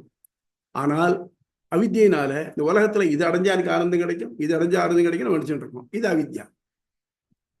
புரியுதா? ஓகே. Right right. ராமானுஜர் கருத்துப்படி ஒரு கொஸ்டின் சுவாமி, ஒரு கொஸ்டின். இது ஓகே, அட்லீஸ்ட் நமக்கு இந்த தோற்றத்தினால, இந்த அவித்யாங்கிறதுனால பில்லியன்ஸ் ஆஃப் ஜீவாத்மா இருக்கிற மாதிரி தெரியுது. ஆனா சங்கரோட கூற்றுப்படி என்ன ஒரு ஜீவாத்மா தானா இல்ல பல ஜீவாத்மா இருக்கா? ஒரே ஒரு ஜீவாத்மா தான் இருக்கு. ஒரே ஜீவாத்மா, ஒரே ஒரு ஆத்மா தான் இருக்கு. அதுதான் ஜீவன். நம்ம தன்னை பிரமிச்சுக்கிறது. அந்த இதை ஞாபகம் வச்சுக்கோ. எக்ஸிபிஷன்ல வெவ்வேறு சைஸான கண்ணாடி உள்ள போறச்சு வெவ்வேறு முகம் தோன்றது பாருங்க. நமக்கு இருக்கிறது ஒரு முகம்தான், ஆனா வெவ்வேறையா தெரியுது இல்லையா? அந்த மாதிரி. Okay sir. அப்ப என்ன ஆகுது, நீங்க இந்த முகத்துல என்ன வேறுபாடுகள் ஏற்படுறதோ அதுக்கேற்ற மாதிரி அதோட ரியாக்ஷன் அதுல இருக்கும். இந்த முகத்துக்கு ஆக்ஷன் நம்ம அப்படியே முகத்தை குணமா வச்சிருந்தோம்னாக்க அதே மாதிரி அந்த குழல் அந்த கண்ணாடியிலையும் பிரதிபலிக்கும். அதனால அதை தவிர்த்து வேற எதுவும் கிடையாது அப்படிங்கிறது சங்கரோடைய கான்செப்ட். புரியுதா? புரியுது புரியுது. ஸோ இந்த அந்த ஒரே ஆத்மா தான், அந்த ஜீவாத்மாவுக்கு அந்த முக்தி அடைஞ்சிருச்சுன்னா அப்புறம் எல்லாமே சமன் நிலை அடைஞ்சிரும், பண்புகள் அற்று ஆயிரும். கரெக்டுங்களா? முக்திங்கிறது என்னன்னாக்க இந்த மாதிரி தெரியாம இருக்கிறது. அவன் போய் பார்த்துட்டு என்ன என் மூஞ்சியோட நீளமா இருக்கு அப்படின்னு அது நினைக்காம இருக்கிறது பாருங்க, அது தெரியாம இருக்கிறது பாருங்க, அதுதான் முக்தி. அதுக்கு தான் சொல்றாங்க. அதாவது அந்த இது அத்வைதிக் டேர்ம்ல சொல்லணும்னாக்க பல்பொருள் காட்சி நீங்கள். அதாவது நான் இங்க இருக்கிறச்ச வெவ்வேறு பொருளா இருக்குன்னு தெரியறது எனக்கு. இப்போ அது அவித்தியினால ஏற்படுறது. அதெல்லாம் இல்லாம வேற பொருளே இல்லை. நான் பரமாத்மா, நான் தான் பிரம்மம், நான் தான் இருக்கேன் அப்படின்னு ஒரு ஃபீலிங் வந்துதானாக்க பல்பொருள் காட்சி வேத தரிசன நிவர்த்தி, அதுதான் அவித்யா நீங்கிறது. புரியுதா? புரியுது சார். தேங்க்ஸ். ராமானுஜர் கருத்துப்படி ஞானத்தாலும் நற்குணங்களாலும் என் நிலையிலும் குறைவுபடாத பிரம்மம் ஞானத்தின் ஏற்றவற்றமுடைய எண்ணற்ற ஜீவாத்மாக்களையும் ஞானமே அற்ற உயிரல் பண்டங்களையும் தன் உடலென கொண்டுள்ளது. அதனால் ஜீவாத்மாக்களுக்கு ஒரு பண்டத்தை பற்றி அறிவு ஏற்படும் வரை ஞானத்தின் முன்பின்மையும் மூப்பு மறதி இவற்றால் அறிந்திருந்த ஞானம் அழிந்துபடுவதும் கண்கூடும். ஆகவே ஞானத்துக்கு முன்பின்மை பின்பின்மைகள் உண்டு. இதான் நல்லா டீல் பண்ண. ஞாபகம் இருக்கப்பா, எனக்கு முன்னால் அறிவு இல்லாமல் இருந்தது, படித்தேன், தெரிஞ்சுட்டேன், இத்தனை நாள் ஆச்சு, மறந்து போச்சு. ஆகவே ஞானத்துக்கு முன்பின்மை பின்பின்மை உண்டு. லௌகிக ஞானத்துக்கு. ஆன்மீக ஞானத்துக்கு இத்தனை நாள் நமக்கு தெரிஞ்சுதா? இன்னைக்கு நம்ம இந்த கிளாஸ்ல அட்டன் பண்றோமே, இப்போ நம்ம இது தெரிஞ்சுக்கிறோமே, இது முன்னால் தெரிஞ்சிருந்தா நமக்கு தெரியல இல்லையா? இதுதானே தெரியுது. இன்னும் இதை விட வேற ஏதாவது ஒரு வலுவான ஆகிவிட்டதுன்னா இதெல்லாம் அழிஞ்சு போயிடும், அது வந்துடும் இல்லையா? ஆக ஞானத்துக்கு முன்பின்மை பின்பன்மை உண்டு. ஞானம் அறிவிடக்கூடிய ஒரு பொருள் தான். ஒருத்தரை எதை வச்சு சொல்றோம், இவர் பெரிய ஞானவான், அவருடைய செயலை வச்சு தானே சொல்றோம். இவர் அன்னைக்கு இவர் பெரிய சயின்டிஸ்ட், இன்னெல்லாம் கண்டுபிடிச்சார். இந்த கண்டுபிடிப்புலாம் அவர் ஞானத்தான் வந்தது. இப்ப ஞானம் எப்பவும் மாறாம இருந்ததுனாக்க அவர் என்ன கண்டுபிடிச்சாரோ அதை நாம கண்டுபிடிக்கணுமே. அது மட்டும் இல்லாம எல்லாருக்கும் பிறந்ததுல இருந்து எல்லா ஞானமும் எப்போ இருந்துருக்கணுமே இல்லையே. ஏன் லௌகிக ஞானம், வைதிக ஞானம், ஆத்மீக ஞானம் இருந்துட்டு போனோமே. எல்லாருக்கும் ஞானம் உண்டானாக்க நான் பிறக்கச்சேயே அகம் பிரம்மாஸ்மி அப்படிங்கிற ஞானம் வந்துட வேண்டியதானே. அந்த ஞானத்துக்கு முதல்ல இதை நம்முடைய மிருத கஷாயம், நம்முடைய பாபங்கள் எல்லாத்தையும் போக்கிக்கணும். அப்புறம் ஒரு ஆச்சாரியன் அண்டனம், சம்மதமாதி குணங்களை வளர்த்துக்கணும். அப்புறம் அவரால் உபதேசிக்கப்பட்டு சொற்பொருள் அறிவு, அதனுடைய இதுல சொல்றோம் இல்லையா, நான் அகம் பிரம்மாஸ்மி தத்துவமசி தெரிஞ்சுட்டு அப்புறம் வேத தர்சன நிவர்த்தி வரணும். இதெல்லாம் ஞானத்துல வருகை தானே இது. அப்போ ஞானம் முன்பில்லைன்னு எப்படி சொல்ல முடியும்? அதனால இது ஒத்து வர முடியாது அப்படிங்கிற சுவாமி. ஞானம் அறியப்படக்கூடிய ஒன்றுங்கிறத கூட சங்கரர் ஒத்துக்கல. ஞானம்ங்கிறது எல்லாருக்கும் ஞானம், அப்படியே பொதுவா எல்லாருக்கும் அதே ஞானம் இருக்கும். அந்த ஞானமே பிரம்மம், அந்த ஞானமே பிரம்மம், ஞானமாகவே இருக்கு, அரியன் தன்மைகள் கிடையாது அப்படிங்கிற. இந்த கண்ணாடி ஒருத்தர் போய் போய் பாக்குறதுல டிஃப்ரெண்ட் கண்ணாடின்னு சொன்னீங்க இல்லையா? ஒருத்தர் ஆமா போய் நம்ம பாக்குறோம்னா அந்த ஒரு எக்ஸிபிஷன்ல இருக்கிற டிஃப்ரெண்ட் கண்ணாடி. ஆமா சோ அந்த கண்ணாடியில தெரியறது ஒன்னொன்னு ஜீவாத்மாவா இல்ல இங்க இருக்கிற பொருள்களா? இப்ப நானே பரமாத்மா, நானே பிரம்மம் அங்க போய் பாக்குறேன். அங்க போகும்போது டிஃப்ரெண்டா நான் தெரியறது அங்க. ஆமா அதெல்லாம் இப்ப காட்சி பொருள்கள், உலகத்தின் காட்சி பொருள்கள் அத்தனையும் இதுவா இல்ல என்னுடைய பிரதர் அது என்னன்னு சரியா அதாவது புரியல. சுவாமி இதுதான் இதுல இது ஒரு முக்கிய நிரடான பாயிண்ட். இப்போ இந்த உள்ள போனா கரண்ட் வெவ்வேற தெரியுது, யாருக்கு தெரியுது? எனக்கு தான் தெரியறது. அப்போ இவர் என்ன சொல்றாருனாக்க, இந்த நடுவுல இருக்க யார் மூஞ்சி தெரியறதோ அவ வந்து பிக்சர், அதான் பிரம்மம். இந்த ஒவ்வொரு கண்ணாடியும் இருக்கே அதான் அகங்காரம். இந்த அகங்காரத்துல அந்த முகம் ரிஃப்ளெக்ட் ஆகுது. அப்ப உள்ள ஒரு பிம்பம் தெரியுது இல்லையா, அந்த பிம்பம் தான் ஜீவாத்மா. அந்த பிம்பம் ஜீவாத்மான்னு சொன்னாக்க இந்த மெயினா இருக்கிற ஆத்மா இருக்க எது முன்னாள் போய் நிற்கிறதோ அது செய்யத்தான் செய்ய முடியுமா தவிர்த்து அதுக்கு வேறையா இருக்கலாம். ஆக்ஷன் டைரக்ஷன்ஸ் வேணா வேறையா இருக்கலாம். ஆனால் இது எதுவும் செய்யாம அது அது அது எதாவது ஈடுபட முடியுமா? பண்ணாது, எதுவும் பண்ணாது. இன்னொன்னும் இது அறியறதுக்கு நான் தானே அறிஞ்சாகணும். அந்த கண்ணாடி அறியுமா? அறியாது. அப்போ ஆக மொத்தம் நான் போய் நிற்கிறேன், இது என்னோட ரிஃப்ளெக்ஷன், நான் தெரிஞ்சுக்கிறேன், அது வேறு யாருதுன்னு நான் தெரிஞ்சுக்கிறேன். ஆக மொத்தம் எனக்கு நான் ஒளிவிடக்கூடிய இயல்பும் அதில் ஒளி ரிஃப்ளெக்ட் ஆகிறத நான் திருப்பி கிரகிச்சக்கூடிய அறிவும் இருந்தால் தான் அதை பண்ண முடியும். நான் வெறுமை ஞானம் மட்டுமே இருக்கேன் அப்படின்னா ஒன்றும் இல்லை சுவாமி. காற்று இருக்குன்னு எல்லாருக்கும் தெரியும். கண்ணாடி முதல் காற்று இருந்தால் காற்றோட தூரம் வருமா? வராது. வராது. ஓகே. அதுதான் இது. இப்போ இதுக்கு அடுத்தபடி ரொம்ப முக்கியமான ஒரு பகுதி இதுதான் அத்வைதத்துக்கும் விசிஷ்டாத்வைதத்துக்கும் உள்ள முக்கியமான ஆர்குமெண்ட். இதுக்கு அனுபவத்தின் பேரு. உபபத்தின்னா பொருந்துறது, உபவன்னம் பொருந்துதல், பொருத்தம். உபபத்தி பொருந்தி உள்ளது, அனுபவத்தி பொருந்தில்லாது. நான் முதல்ல இதுக்கு உபாமின்னு போட்டேன், ஆனா அது இது மெடிக்கல் டேர்ம் இருக்கு, அலர்ஜிக்கு சொல்ல அது வேண்டாம், அதெல்லாம் அனுபவத்தின்னு போட்டிருக்கு. அது இருந்து சொல்லத பொருந்தாமின்னு போட்டிருக்கேன். இப்போ இந்த அனுபவத்தி நீங்க சொல்ற மாதிரி அவித்யா சொல்றீங்கள, இதை எந்த வகையில ப்ரூவ் பண்ணுவீங்க? இப்போ ஒரு பொருளை ப்ரூவ் பண்ணணும்னா என்ன பண்ணணும்? நமக்கு பிரத்யக்ஷம், அனுமானம், சாப்தம் 3 வச்சுக்கணும் தனித்தனி. பிரத்யக்ஷத்தினால அவித்யை ப்ரூவ் பண்ண முடியுமா அப்படின்னாக்க அது முடியாது. இன்னொன்னும் இப்ப ஞானம் சொல்றோம் இல்லையா, இவர் பெரிய ஞானம், இவர் பெரிய எக்கானமிஸ்ட் அப்படின்னா என்ன அர்த்தம்? சொல்லுங்க யாராவது. ஒரு பெரிய எக்கானமிஸ்ட் இல்லை, ஒரு பெரிய ஒரு ஆர்டிஸ்ட், டிராயிங் என்ன போடுவார் அப்படின்னா என்ன அர்த்தம்? மற்றவர்கள் எல்லாராலையும் அவர் அறியப்பட்டிருக்காரு. அவர் சிறப்பா எல்லாருக்கும் தெரியுது. அவர் பெரிய எக்கனாமிஸ்ட், அவர் அறிவுள்ளவர்னு தெரியுது, மத்தவங்க அப்ரூவ் பண்ணிருக்காங்க. சோ அவருடைய செயல்னால அவர் எக்கானமிஸ்ட் தெரியுது, அவர் டிராயிங் மாஸ்டர் தெரியுது நமக்கு. இந்த இந்த ஞானம் இருக்கே, அதாவது டிராயிங் போடும் தன்மை, அவர் எக்கனாமிக்கல் இருக்க தன்மை அவர்கிட்ட இம்பட்ல இருக்கு. அதாவது இந்த எக்கானமிஸ்ட் சொல்லக்கூடிய தன்மை இருக்கு, அது தனியா இருக்க முடியுமோ? யாராவது ஒரு மனுஷனை சார்ந்தான் இருக்க முடியும், ஒரு பொருளை சார்ந்தான் இருக்க முடியும். இது இன்னும் சிம்பிளா சொல்லணும்னு வச்சுக்கோ. இது சிகப்பு வஸ்திரம் சொன்னோம்னாக்க சிகப்பு தனியா வஸ்திரம் தனியா இருக்குமா? இந்த குணங்கள் எல்லாம் இதெல்லாம் அப்டிராக்ட் குணங்கள், இதை குவான்டிஃபை பண்ண முடியாது. அப்டிராக்ட் குணங்கள். அப்டிராக்ட் குணங்கள்லாம் ஏதோ ஒன்று சார்ந்துதான் இருக்கும். இவர் புத்திசாலின்னு சொன்னாக்க இவர் இந்த பர்சன், இவருடைய புத்தி நல்லா வேலை செய்யறது. அப்போ இவருடைய புத்திசாலித்தனம் இவர்கிட்ட இருக்கு, இவரை சார்ந்து இருக்கு. இது சொல்றோம் இல்லையா, அதுதான் ஒரு ஆசிரியம்னு பேர். ஆசிரியம்னு எதை பற்றி இருக்கு? அவித்தியன்னு சொல்றீங்களே, இந்த அவித்தியக்கு இது எதை பற்றி இருக்கு? இப்ப நீங்க சொல்றீங்களே பிரம்மம் இருக்கே, பிரம்மத்தை பத்தி அவித்தியை இருக்கா? இல்ல இந்த கண்ணாடியில பிம்பம் வருதே அதை பத்தி இருக்கா? ஏதாவது ஒரு பொருள் இருக்கணும் இல்லையா? ஞானம்ங்கிறது பிரம்மத்திலே இருக்கு, ரைட், ஒத்துணுட்டோம்.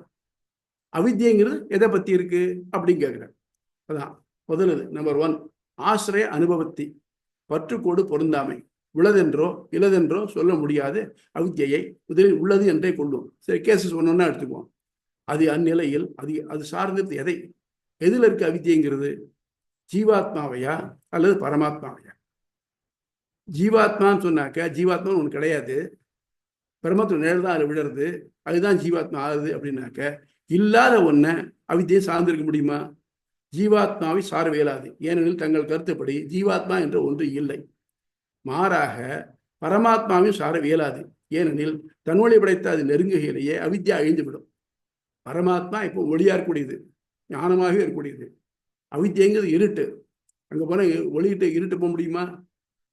ஒரு குகை இருக்கு, நம்ம ஃபர்ஸ்ட் அட்வென்ச்சரில் போனோம். நம்ம போனாக்க பந்தத்தை பிடிச்சின்னு போகிறோம். பிடிச்சின்னு போனோம்னாக்க எப்போ இந்த வெளிச்சம் வந்ததோ அங்கே இருக்கிற தானாக இருக்க வெளியே படும். அது வந்து நான் இத்தனை வருஷமா இருக்கேன், அதனால அது இது சொல்ல முடியாது, அனுபவ பாத்தியம் கொண்டாட முடியாது. அந்த மாதிரி ஒளியே ஆன பிரம்மத்திட்ட போய் அவித்யங்கிறது போய் சேர முடியுமா? முடியாது. வாய் நெருக்கச்சு அழிஞ்சு விடாதோ. அவன் இந்த சூரியன் நோக்கி இதெல்லாம் கோள்கள்லாம் விட்டுக்கா இல்லையா? அது ஏதோ ஒரு லெவல் மட்டும் தான் போக முடிகிறது. அதுக்கு மேலே போனால் அது தானே எரிஞ்சு விடுமே. அது மாதிரி பிரம்மங்கிறது எப்பவும் மாறுபடாத அன்பிளமிஷ்டு ஞானமே. அவித்யங்கிறது ஞானத்துக்கு எதிர்த்தட்டானது. இந்த அவித்யங்கிறது பிரம்மத்தை போய் அடைய முடியாது, ஏன்னா எரிஞ்சுப்படும். சரி, ஜீவனை இப்போ அடையலாம்னாக்க சூரியன் வந்து நிழல் இருக்கு இல்லையா, இந்த நிழலுக்கு அவித்யன்னு சொல்ல முடியுமா? அப்போ நிழல் விடணும்னாக்க அது ஒரு பொருள் தடுத்து நிறுத்த முடியும். அப்போதான் நிழல் விடும். பொருளே இல்லைங்கிறச்சு நிழல் எப்படி விடும்? ஆக அவித்யங்கிறது ஜீவாத்மா சார முடியாது, ஏன்னா ஜீவாத்மான்னு ஒன்று இல்லை. பரமாத்மா சார முடியாது, ஏன்னா அங்கே போனால் அது அழிஞ்சு போயிடும். ஆக இந்த எய்தர் கேஸ் அவித்யங்கிறது ஆசிரியம், அதுக்கு ஒரு பிடிப்பு பற்றுக்கோடு கிடையாது. அப்படி முதல். ரெண்டாவது, ஆக அவித்யை சார்ந்ததற்கு ஆதாரம் எதுவும் இல்லை. ரெண்டாவது, திரோதான அனுபவத்தி, மறைத்தல் என்னும் பொருந்தாமை.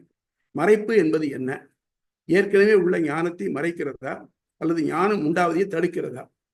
இப்போ ஒரு ஒளி வருது, இந்த லைட்ல இருந்து ஒளி வருது, இந்த லைட் தானா வந்துட்டு இருக்கு. இப்ப நான் என்ன பண்றேன், இந்த மறைக்கணும் அபிப்பிராயம் பண்ணேன்னாக்க ஏதோ ஒரு திரையை போட்டு மறைச்சு விடுறேன் அப்படின்ட்டு. அப்போ ஒளி அங்கே இருந்துட்டே இருக்கும், ஆனா எனக்கு வராது. ஒளி ஆனா இருக்கும், அது வந்து அது வெளிப்படுறதுக்கு முடியாது, கதிர்கள் வராது. இதுதான் இது ஒரு வகை. இன்னொரு வகை என்னன்னாக்க, இந்த ஒளி என்ன லைட் அணைச்சுடுறேன்னா லைட்டை என்ன படுறது. இப்ப என்னாச்சு, மறைப்பு ஏற்படுறதுக்கு என்ன பண்ணணும்னாக்க, ஒளி விடக்கூடிய ஒரு பண்டத்தை ஏதோ ஒரு பொருள், அதாவது ஒப்பேக்காக்கூடிய ஒரு பொருள், அதாவது ஒளியை வீஞ்சி அதை அணைக்க, அதை தன்னை தாண்டி போக விடாமல் செய்யக்கூடிய ஒரு பொருள் இருக்கணும். அதை வெளியில வர விடாமல் பண்ணணும். இல்லைன்னாக்க இந்த ஒளி எந்த சோர்ஸ்ல இருந்து வருதோ அதுவே இல்லாம போயிடணும். இது ரெண்டு தானே பாசிபிள். திரோதான அனுபவத்தி, மறைத்தல் என்னும் பொருந்தாமை. மறைப்பு என்பது என்ன? ஏற்கனவே உள்ள ஞானத்தை மறைக்கிறதா அல்லது ஞானம் உண்டாவதை தடுக்கிறதா? ஏற்கனவே உள்ளது பிரம்மமாகிற ஞானம். சங்கர கருத்துப்படி பிரம்ம ஞானத்தால் மட்டுமே அவித்யை அழியும் என்றால் பிரம்மத்தின் ஞானத்தை அவித்யை மறைக்க இயலுமா? இப்போ இங்கேருந்து லைட் வருது, அந்த லைட் இஸ் சோ பவர்ஃபுல், அதுக்கு எந்த தடுப்பு தான் அது மாறிடும். ஏன்னா அது ஏன் அவ்வளோ பவர்ஃபுல், அது இன்ஃபைனைட். நான் இப்போ ஒரு அட்டையை வச்சு தடுக்கிறேன்னு வச்சுக்கணும், தடுத்தேன்னாக்க பிரம்மத்துடைய ஞானம் அது என்ன பண்ணும், இந்த அட்டையெல்லாம் தாண்டிட்டு வந்துடும். அப்படி வரைச்ச இல்லை அந்த பிரம்மத்தை இந்த அட்டையான ஞானம் தடுத்துப்படுதுன்னு சொன்னாக்க, ஸோ பிரம்மத்தை விட இந்த அட்டை வந்து வலுவானதுன்னு தெரியுது. உண்டாகும் ஞானத்தை தடுப்பது எனில் ஞானமே ஆன பிரம்மத்தை அழித்தலே ஆகும். அப்படி என்ன பண்ணுறாங்க, இல்லை நான் லைட்டே அணைச்சுப்படுறேன், அப்போ என்னாச்சு, பிரம்மமே இல்லைன்னு ஆகிடுறது. ஞானத்தை தடுப்பதில் ஞானமே ஆன பிரம்மத்தை அழித்தலே ஆகும். அதாவது பிரம்மத்தை விட அவித்யை வலுவானது, அதை மீறி பிரம்மம் ஒளிவிட இயலாது என்றாகும். இவர் நிலைகளும் பிரம்மத்துக்கு ஏற்பட முடியாது. இப்போ என்னாச்சு, சங்கரர் வந்து பிரம்மத்துக்காக வாதாடுறேன்னு வந்துவிட்டு இப்போ அவித்யைக்கு அட்வொகேட் பண்ணிட்டு இருக்காரு. இப்போ அவித்யைனாக்க எப்படி இருக்கும், பிரம்ம ஞானம் தான் அழியக்கூடியது. அதான் பிரம்ம ஞானம் ஒழுங்குறாரு. 4 ஸ்டெப் பார்த்தோமே. என்ன, இதை மறைக்கிறது, இந்த ஞானம் போகணும்னாக்க பிரம்ம ஞானம் வரணும் எனக்கு அப்படின்னாக்க. அப்புறம் ஆனாலும் இந்த பிரம்மத்துடைய ஞானமானது தடுக்கப்பட்டு எனக்கு உலகியல் காட்சியை காட்டுறது அப்படின்னு சொன்னாக்க பிரம்மத்தின் ஞானம் வீக்கு, அவித்யை பலமானது அப்படின்னு ஆகுது. அவித்யா ஸ்வரூப அனுபவத்தி, அவித்யை நிலை பொருந்தாமை.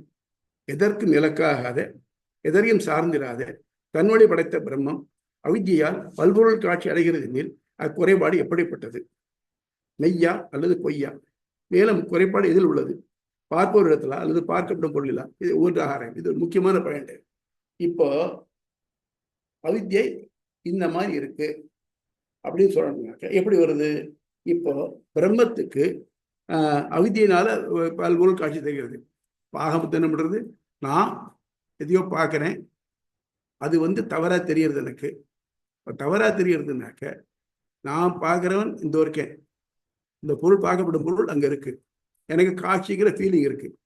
இந்த மூணுல ஏதாவது ஒண்ணு தப்பா இருந்ததுனாக்க நான் தப்பா புரிஞ்சுக்குவேன். ரெண்டு நல்லா இருந்துன்னு வச்சுக்கோ, அது பார்க்கிறவனுக்கு ஞானம் நல்லா இருக்கு, பார்க்கப்படும் பொருள் ஞானம் அது ஞானமாகவே இருக்கு, நான் பார்த்தேன், எனக்கு அது உண்மையான ஞானம் ஏற்பட்டது, ரைட், அது ஒத்துணுட்டோம். அப்படி இல்லாம இருந்ததுனாக்க எப்படி இருக்க முடியும்? ஒன்னொன்னா எடுத்துக்குவோம். மெய்யா அல்லது பொய்யா. இந்த காட்சிங்கிறது ஒண்ணும் எப்படின்னாக்க அல்லது பொய்யா, மேலும் குறைபாடு எதில் உள்ளது. இது பார்ப்போர் இடத்துல ஒன்றும் பார்க்குறான் பாருங்க, அவங்ககிட்ட குழா இருக்கலாம், இல்லை பார்க்கப்படும் பொருள் இருக்கலாம், அல்லது பார்க்கப்படும் பொருள் இல்லை. இது ஒன்றாக ஆராய்வோம். ஒன்று, காட்சி மெய், குறை பார்ப்போரிடத்தில் உள்ளது எனில் பல்பொருள் காட்சி உண்மை, பார்க்கும் பிரம்மம் குறைவுடையது என்றாகும். இப்போ சந்திரனை பார்க்குறேன், பூர்ண சந்திரன் நான் முன்ன பார்த்துருக்கேன், ஆனா இன்னைக்கு பார்க்கறச்சு மஞ்சளா தெரியுது. நான் உண்மையதான் சொல்றேன், பொய் சொல்லலை. சந்திரன் மஞ்சளா இருக்கு. ஏன் இன்னைக்கு மஞ்சளா இருக்கு? ஏதாவது அஸ்ட்ரோனாமிக்கல் இதில் ஏதாவது சொன்னாலா, காரணம் சொன்னாலா? அது மஞ்சளா இல்லையே, வெள்ளையா தானே இருக்கு. இல்லையே, மஞ்சளா தான் தெரிகிறது. அப்படியா? அப்போ உனக்கு மஞ்சக்காமல் இருக்கு. இப்போ ஆக மொத்தம் பார்க்கப்படும் பொருள் அப்படித்தான் இருக்கு, அது நிலையா இருக்கு. பார்க்கிறேன்னா அதை மஞ்சளா உணர்றேன். அப்ப என்னாச்சு? இந்த காட்சி இருக்கேன், மஞ்சளா பார்க்குற காட்சி உண்மை.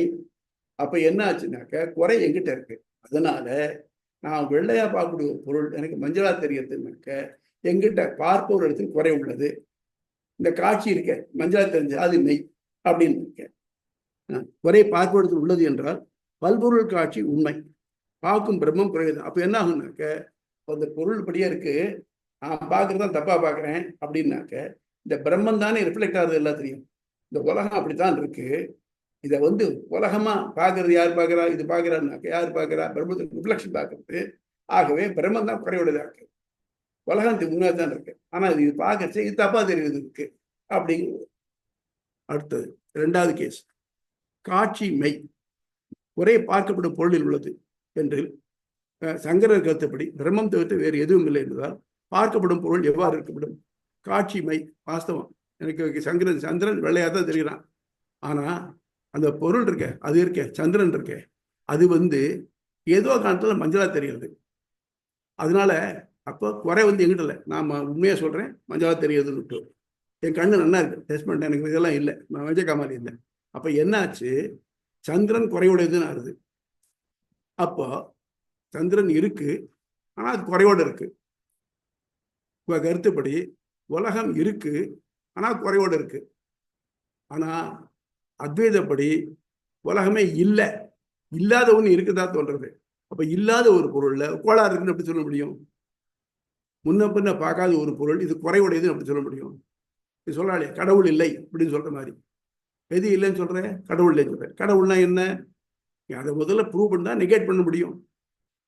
அது இல்லைன்னாக்க, இல்லாத ஒரு பொருள்ல குறை இருக்குன்னு சொன்னாக்க அது எப்படி சரியாகும்? அது அடுத்தது மூணாவது, காட்சி பொய், குறை பார்ப்போடத்தில் உள்ளது என்கையில் பார்ப்பவர் அது மெய்நிலை அறிய வேறொன்றை நாட வேண்டும். இது அதே கேஸ் தான். சந்திரனை பார்க்குறேன், இது எனக்கு மஞ்சளா தெரிகிறது. இப்போ காட்சி பொய், அது மஞ்சளா தெரிகிறதுங்கிறது அது பொய். அப்போ எல்லாரும் பார்க்குறா, எல்லாரும் பார்த்து மஞ்சளா இருக்கு மஞ்சளா இருக்கு அப்படிங்கிறா வாஸ்தவம். அப்போ என்ன பண்ணணும்? அப்போ உண்மையான என்னதான் சந்திரன் என்னதான் கலர் அப்படின்னாக்க அதுக்கு வேற ஏதாவது காரணம், என்ன காரணம் இருக்கும் அப்படின்னு பார்க்கணும். ஸோ யார் பார்க்குறாளோ அவளுடைய அறிவினால அது என்ன உண்மையை மஞ்சளா இல்லை வெள்ளையான்னு சொல்ல முடியாது. அப்போ வேற ஏதாவது இன்னொரு எக்ஸ்டர்னல் ஏஜென்ட் கொண்டு அது ஏன் மஞ்சளா இருக்கு, இல்லை அது இருக்கா இல்லையா, இது தெரிஞ்சுக்கணும். ஆக பார்க்கிறவாள்கிட்ட குறை இருக்குன்னாக்க இங்க பார்க்கறது எது? பிரம்மத்தோட ரிஃப்ளெக்ஷனான ஜீவாத்மா. அப்போ குறை அதுல இருக்குன்னாக்க இந்த குறை எப்படி வந்தது அதுக்கு? ஏன்னா பிரம்மத்தோட ரிஃப்ளெக்ஷன் ஆச்சு அது. அப்போ அது குறை அதுல இருக்கா அப்படிங்கிறது. அப்புறம் காட்சி பொய், குறை பார்க்கப்படும் பொருளில் உள்ளது. காட்சி பொய், பார்க்கிறேன்னு அது சந்திரனே இல்லை. அப்புறம் நான் பார்க்கிறேனே நானும் இல்லை, எனக்கு குறையா இருக்கு. ஆக மொத்தம் என்ன, ஒரு குருடனை பார்த்து இந்த ராஜமொழி மொழிங்கிற மாதிரி இருக்கு. அந்த மாதிரி இருக்குச்சே, காட்சியும் இல்லை, நான் பார்க்கறதும் தப்பு அப்படின்னா எதுவுமே இல்லை. நான் ஊமனார் கண்ட கனவுலும் பொழுதானு, ஊமை ஒரு கனவு கண்டான்னாக்க எப்படி சொல்லுவாங்க? அந்த மாதிரி ஆயிடும். காட்சி குறைபாடு வேறு பண்டங்கள் இல்லாததால் காணும் பிரம்மமும் பொய் அல்லது யாவும் சூன்யமே. வெறுமை ஆகிவிடும். இதுதான் பௌத்தர்களின் கொள்கையும். பௌத்தர்கள் தான் சொல்றார். நான் என்ன சொல்றேன், இப்போ நான் இங்கேருந்து பார்த்துட்டு இருக்கேன், எனக்கு இங்கே வாசல் கேட்டு தெரியுது, அது நடுவில் இந்த லேப்டாப் தெரியுது. அவ இருப்பா பௌத்தர்கள் கொள்கை என்னன்னாக்க, அந்த வாசல் கேட்டு தெரியுது இல்லையா, அதை இந்த முன்னால் இருக்கிற லேப்டாப் மறைக்கிறது. அதனால் நீ என்ன நினைக்கிறேன்னா, முன்னால் ஒரு பொருள் இருக்கு, நீ அசியூம் பண்ணிக்கிறேன். நீ இது ஒரு நாலேஜில் தான் இருக்கே தவிர பொருள் உண்மையா இல்லை. இதுவும் பொய். சரி, அந்த கேட் இருக்கு, அதுக்கு மெயினாக்க இல்லை இல்லை, அதுக்கு முன்னால் தெரியுறத அது. அப்போ அந்த தெருவை அதை மறைக்கிறதுனால இது இருக்கிறதா நீ நினைக்கிறேன். ஆக மொத்தம் எல்லாமே உன்னை சுற்றி நடக்கிறது எல்லாமே உன் மனசினாலேயே ஏற்படுத்தி கொள்ளக்கூடிய ஒரு கற்பனையை தவிர்த்து அது உண்மை இல்லை அப்படிங்கிறது பௌத்தரோட சர்வம் சூன்யம் அப்படிங்கிறது பௌத்தரோட கொள்கை. கிட்டத்தட்ட அந்த கொள்கையை தான் அதுக்கு சங்கர குன்றமா இருக்க. அனிர்வச்சனி அனுபவத்தி அனிர்வச்சனியம்னா அது உள்ளது இல்லதுன்னு சொல்ல முடியாது. அது எப்படி அப்படின்னு பார்க்க, அவித்யை இன்னதென்று விளக்க வயலாது பொருந்தாமை. ஒரு பொருள் எடுத்துனாக்க அது இருக்குன்னு இருக்கணும், இல்லை இல்லைன்னு இருக்கணும், அது கற்பனையில் இருக்கணும். ஃபார் எக்ஸாம்பிள், நான் இப்போ ஒருத்தர் தாஜ்மஹாலை பற்றி எக்ஸ்பிளைன் பண்ணிருக்கேன்னாக்க, ஏத்தாவில் இருக்கா இல்லை, ஆனால் நான் என்ன பண்ணுறேன், நான் முன்னால் பார்த்துருக்கேன், அவரோட அமைப்பெல்லாம் எனக்கு தெரியும், அதை வச்சு நான் சொல்கிறேன். ஆக மொத்தம் அது இருக்கக்கூடிய ஒரு பொருள் தான்.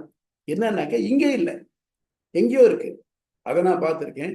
பார்த்துட்டு தெரிஞ்ச கூட நான் சொல்லிட்டு இருக்கேன். எத்தனை வருஷம் அப்படித்தான் சொல்கிறோம் நம்ம. எனக்கு பாலசுப்ரமணியன் ஒரு வாத்தியார் இருந்தார். அவர் எனக்கு தெரிஞ்சு ஸ்ரீரங்கத்தில் வெள்ளிருத்த காவிரியை தாண்டி போனதில்லை. ஆனால் ரொம்ப அழகாக வேர்ல்டு ஜாகிரபி சொல்லிக் கொடுப்பார். பெரிய அட்லாஸை போட்டுவிட்டு இங்கே இந்த பக்கம் பார்க்க அதை பார்த்துட்டு அப்படிம்பார், இந்த பற்றியா இந்த இருக்கு பற்றியா, அலாஸ்கா இருக்கு பற்றியா அப்படிம்பார். இப்போ அவருக்கு எப்படி சொல்ல முடியுது, இது அவர் மனசில் இருக்கு, இதை படிச்சிருக்கார், இதை மனசு அவர் சொல்ல முடியுது. ஆனால் அவர் போய் பார்த்துருக்காருன்னா பார்க்கல. அதே மாதிரி ஏதோ இருக்கக்கூடிய பொருள் யாராலையும் சொல்லப்பட்டு ஒத்துக்கொள்ளப்பட்ட ஒண்ணு. ஆனா அனிர்வச்சனியம், அது இருக்குன்னு சொல்லாத, இல்லைன்னு சொல்லாது. நான் பார்க்கறது தான் ஒத்துக்குவேன் அப்படின்னாக்க நான் அமெரிக்காவை ஒத்துக்க முடியாது. ஏன், நான் எத்தனையோ இந்தியாவில் இருக்க எத்தனையோ ஊருக்கு நான் போகலை, ஆனால் அந்த ஊர் இல்லைன்னா இல்லைன்னு தான் சொல்லுவேன் நான். அப்படின்னா அவர் முடியுமா? அது மாதிரி அனிர்வச்சனியம், இது இருக்கு இல்லைன்னு சொல்ல முடியாது என்று எந்த ஒன்றும் உள்ளதாகவோ அல்லது இல்லதாகவோ இருக்க வேண்டும். உள்ளது இல்லது என்ற கூடிய பண்டம் ஏதாவது உண்டா? ஃபார் எக்ஸாம்பிள், குதிரை கொம்புனாக்க அது இல்லாதுதான். ஆனா குதிரை இருக்கு, கொம்பு இருக்கு, அது ரெண்டும் சேர்ந்து இல்லை, தனித்தனியாக அறிய முடியும், ரெண்டையும் சேர்த்து பார்த்தது இல்லை. அந்த மாதிரி உள்ளது என்பதிலேயே இல்லது என்பது வேறுபட்டு விடும். அது இது இருக்குன்னு சொன்னாக்க இல்லைன்னு வேறுபட்டு போகுது. இப்போ இங்கே லேப்டாப் இருக்கு அப்படின்னு என்ன அர்த்தம்? உள்ள லேப்டாப் இல்லை, எங்கிட்ட ஒரே லேப்டாப் தான், அது இங்கே இருக்கு அப்படின்னாக்க உள்ள லேப்டாப் இல்லை. நான் இங்கே முன்னால் இருக்கிறது லேப்டாப்பு, அது பானை இல்லை. அப்போ நான் லேப்டாப் தான் இருக்குன்னு சொன்னா பானை இல்லை. இதுல இது மாதிரி நம்ம பழந்தமிழ் இலக்கணத்துக்கு தொல்காப்பியருக்கு எக்ஸ்பிளைன் பண்ணி நச்சினார்க்கரே சொல்லியிருக்கார் ஒரு இடத்துல. பலசரக்கு விற்பான ஒருவனிடம் பாம்புணிகள் உள்ளதா என கேட்க அவன் பயர் உள்ளது எனின் பாம்புணிகள் இல்லை என்பது தானே பெறப்படும் அப்படின்னு இங்க ஒரு எக்ஸ்பிளனேஷன் கொடுத்துருக்காங்க. அந்த மாதிரி நம்ம சொல்றச்ச இதுக்கு பதிலாக இதில் அது பதிலுக்குனாக்கா அப்ப அது இல்லைன்னு தானே தெரியறது. என்கையிலும் இல்லை என்பதிலும் வேறுபட்டுவிடும். அவ்வாறே இல்லது என்கையிலும் ஆக ஒரு பண்ணம் இருக்கவே இயலாது. ஆக இல்ல இருக்கு இந்த ரெண்டு கண்டால மேல எந்த ஒரு பொருளும் இருக்க முடியாது. பிரமாண அனுபவத்தி சான்றுகள். சரி, ரைட் சார், இப்ப நம்ம பிரத்யட்சத்தால இதெல்லாம் பார்த்துட்டோம், இது முடியலன்னு. சரி, ஏதாவது ஒரு கொட்டேஷன், ஏதாவது ஒரு சான்றுகள் இருக்கா, நம்ம எவிடன்சஸ் இருக்கா, இது இருக்கணும் இருந்திருக்கணும், என்னைக்கோ இருந்திருக்கு, இல்லை இப்போ இல்லை அப்படிங்கிறதுக்கு யாருக்கு சான்றுகள் இருக்கா அப்படின்னு கேட்டாக்க சான்றுகளும் இல்லைன்னு சொல்லப்படும். பிரமாண அனுபவத்தி சான்றுகள் சான்றுகள் இன்மை புலனறிவு தங்கள் கூற்றுப்படி அஞ்ஞானம் இருப்பை உடையது.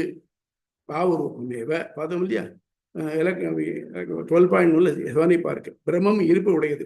ஆகவே அது ஒன்றை ஒன்று சான்று இருக்க வேண்டும். இப்ப என்ன சொல்ற, அவித்யை இருக்கணும் தான் ஒத்துக்கணுங்கிறேன்.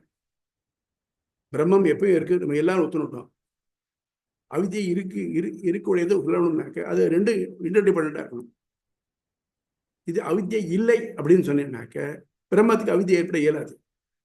ஆக பிரம்மத்துக்கு அவித்தியினால உலகம் தோன்றதுன்னு சொன்னேன்னாக்க பிரம்மம் இருக்கு, அவித்யம் இருக்கு, இதனால தோன்றதுன்னு சொல்லணும்.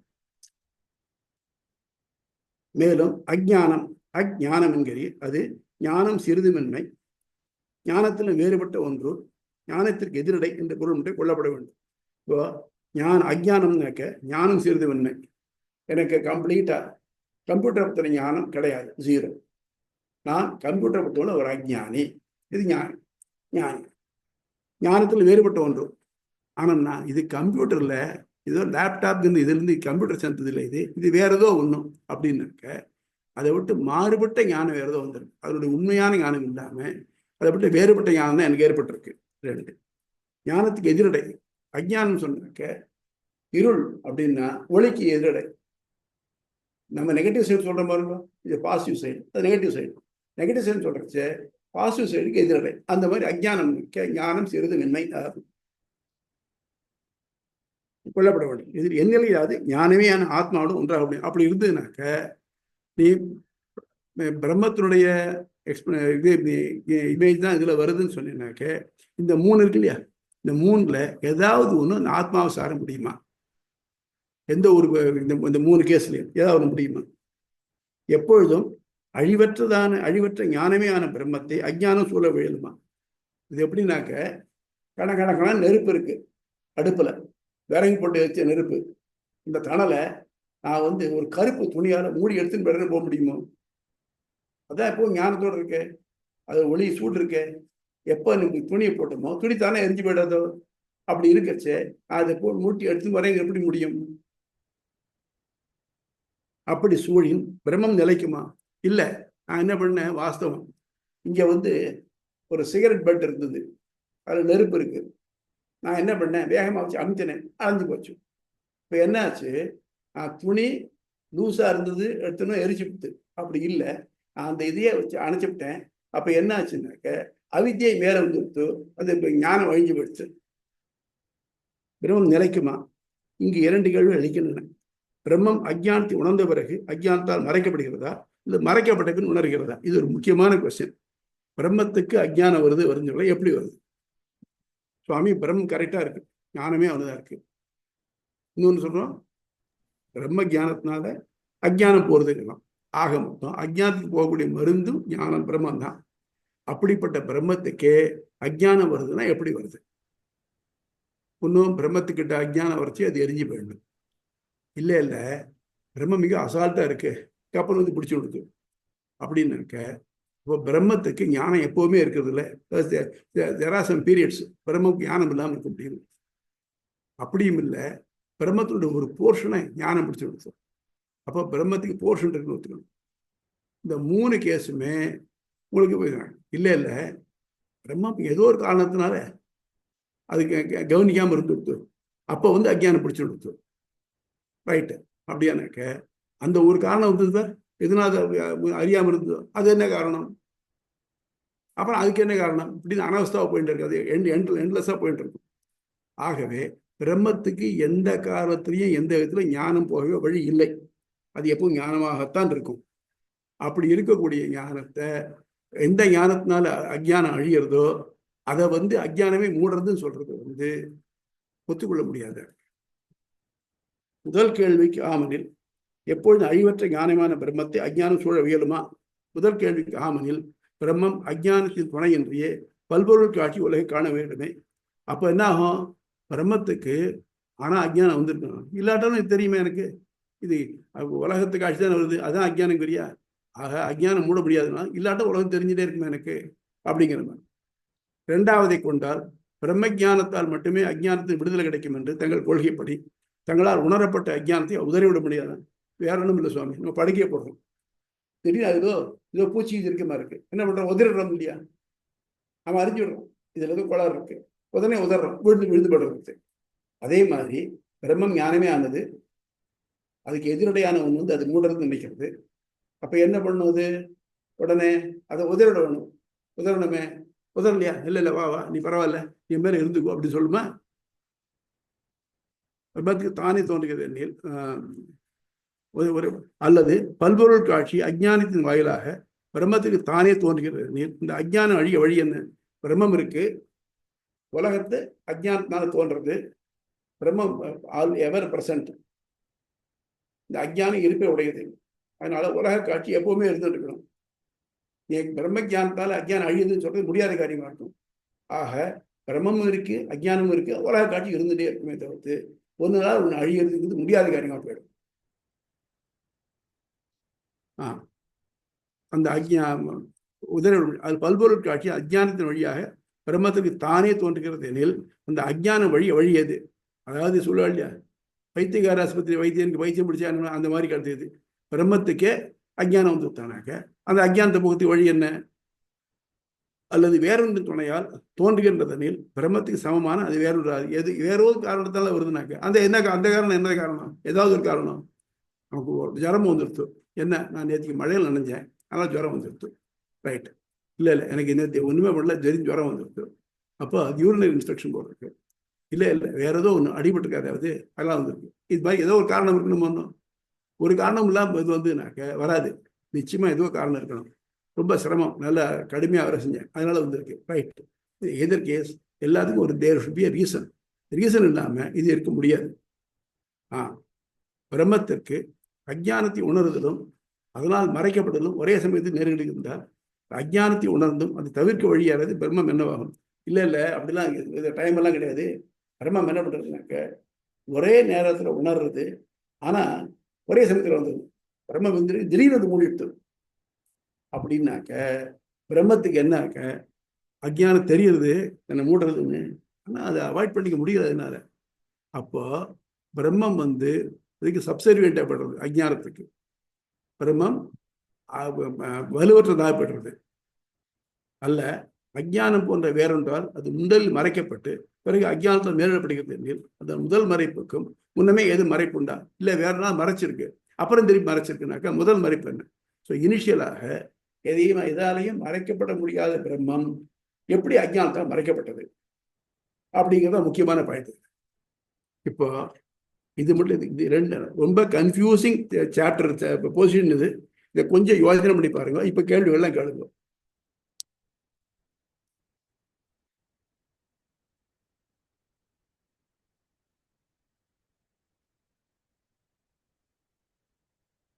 ஹலோ,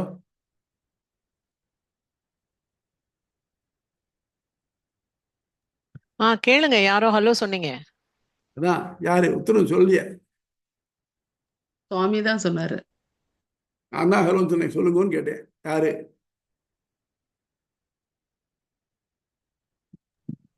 புரியலையா? இல்ல இல்ல ஏன் நீங்க சொல்றது நியாயமா இருக்கிற மாதிரி தெரியுது, ஆனா இது புரியாம இருக்கு. இதான விஷயம். இல்ல, முதல்ல எல்லாம் நம்ம அகங்காரம்னு பேசிட்டு இருந்தோம் போன கிளாஸ் வரைக்கும். ஆமா, திடீர்னு இப்ப அவித்யான்னு பேசுறோம். ரெண்டும் ஒண்ணுதானா? இல்ல, அதாவது அகங்காரங்கிறது இண்டிவிஜுவலா ஃபீல் பண்றது, அது யார் பார்க்கறாளோ அது. அவித்யாங்கிறது அவளுக்கு எப்படி தோன்றதுங்கிறது. இந்த உலகம் யாருக்கு தோன்றது? நமக்கு தானே தோன்றது. அப்ப நான்கிறது யாரு? நான் இது அகங்காரம். எனக்கு உலகம் தோன்றது இது அவித்யா. நான் யாரு? இந்த உலகம் யாரு? அதாவது என்ன எம்பெருமானுடைய இது என்னன்னாக்க நான் சொல்றேன், அது யாரு? ரைட். அப்புறம் நான்கிறது பிரம்மமானாக்க பிரம்மத்துக்கு இந்த உலகம் தோன்றதுங்கிறது அது எப்படி? இதுதான் எக்ஸ்பிளைன் பண்ணுங்க. ஆனா இது ஒரு ஆக்சியம் எடுத்துதான், இது இப்படி தோன்றது எடுத்துதான் ஆகணும், இல்லைன்னாக்க நம்ம வேதத்தை பொருள் சொல்ல முடியாது அப்படிங்கிறது சங்கருடைய. எம்பெருமான் முடியும், நீ சொல்ற மாதிரி எடுத்து நானும் தேவையில்லை, வேத வாக்கியம் எல்லாத்தையும் பொருள் சொல்ல முடியும். ஆனால் நீ இந்த பிரின்சிபல் கான்செப்ட் அவங்க எடுத்துக்கிறீங்களா, அதுவே தப்பு அப்படிங்க. புரியுதா? புரியுது. சந்தேகங்கள்? சுவாமி, இந்த வேத இது சங்கரர் சொல்றத வந்து இவர் மறுப்பு சொல்லும் பொழுது பிரம்மத்துக்கு அவித்தை வராதுங்கிறதுனால அந்த இந்த ரிஃப்ளெக்ஷன் இந்த இது வந்து தவறுன்னு சொல்றாரா? பிரம்மத்துக்கு அவித்யை வர முடியாது. First thing. ஏன்னாக்க பிரம்மத்தினாலதான் அவித்யை அழியணுங்கிறார். இப்ப எதால அழியணுமோ அதுவே அது உற்பத்தி பண்ணுமா? தூசியால நெருப்புல அழிஞ்சு போயிடும் அப்படின்னாக்க நெருப்புல இருந்து தூசி வருமா? வராதே. ஒன்றும். இன்னொன்னும், பிரம்மத்துக்கு வரல, இந்த ஆத்மான்னு தனியா தோன்றது பாருங்க, அதுக்கு வருது அப்படின்னாக்க ஆத்மான்னு எப்படி தனியா தோன்றது அப்படின்னாக்க பிரம்மத்தினோட இந்த சதைப்பிண்டம், இந்த அவித்தியினால ஏற்பட்ட இந்த அகங்காரம் இருக்கே, அதனுடைய சதைப்பிண்டத்தினால் அதுக்குதான் தெரியுது. இப்போ பிரம்மத்துக்கு அவித்தியை வராது, ஆனா பிரம்மத்தினால ஒளியூட்டப்படுற அகங்காரத்துக்கு தனியாங்க நான் வரும், அதுக்கு அவித்தியை வரும். ஆக மொத்தம் இந்த ரெண்டுமே அன்டெனபிளா இருக்கு. எப்படின்னாக்க பிரம்மத்துக்கு அவித்தியே வராதுனாக்கா அது எந்த அகங்காரத்தை கிரியேட் பண்ணணும்? அந்த அகங்காரம் கிரியேட் பண்ணுதுனாக்கா அதுக்கு தெரியறதுனாக்கா அது பிரம்மத்துக்கு தெரியறதா இல்லையா? இப்ப எனக்கு நான் அந்த உலகத்தை நான் ஃபீல் பண்றேன்னாக்க பிரம்மம் இதை ஃபீல் பண்றதா இல்லையா அப்படிங்கிறத பிரச்சனை.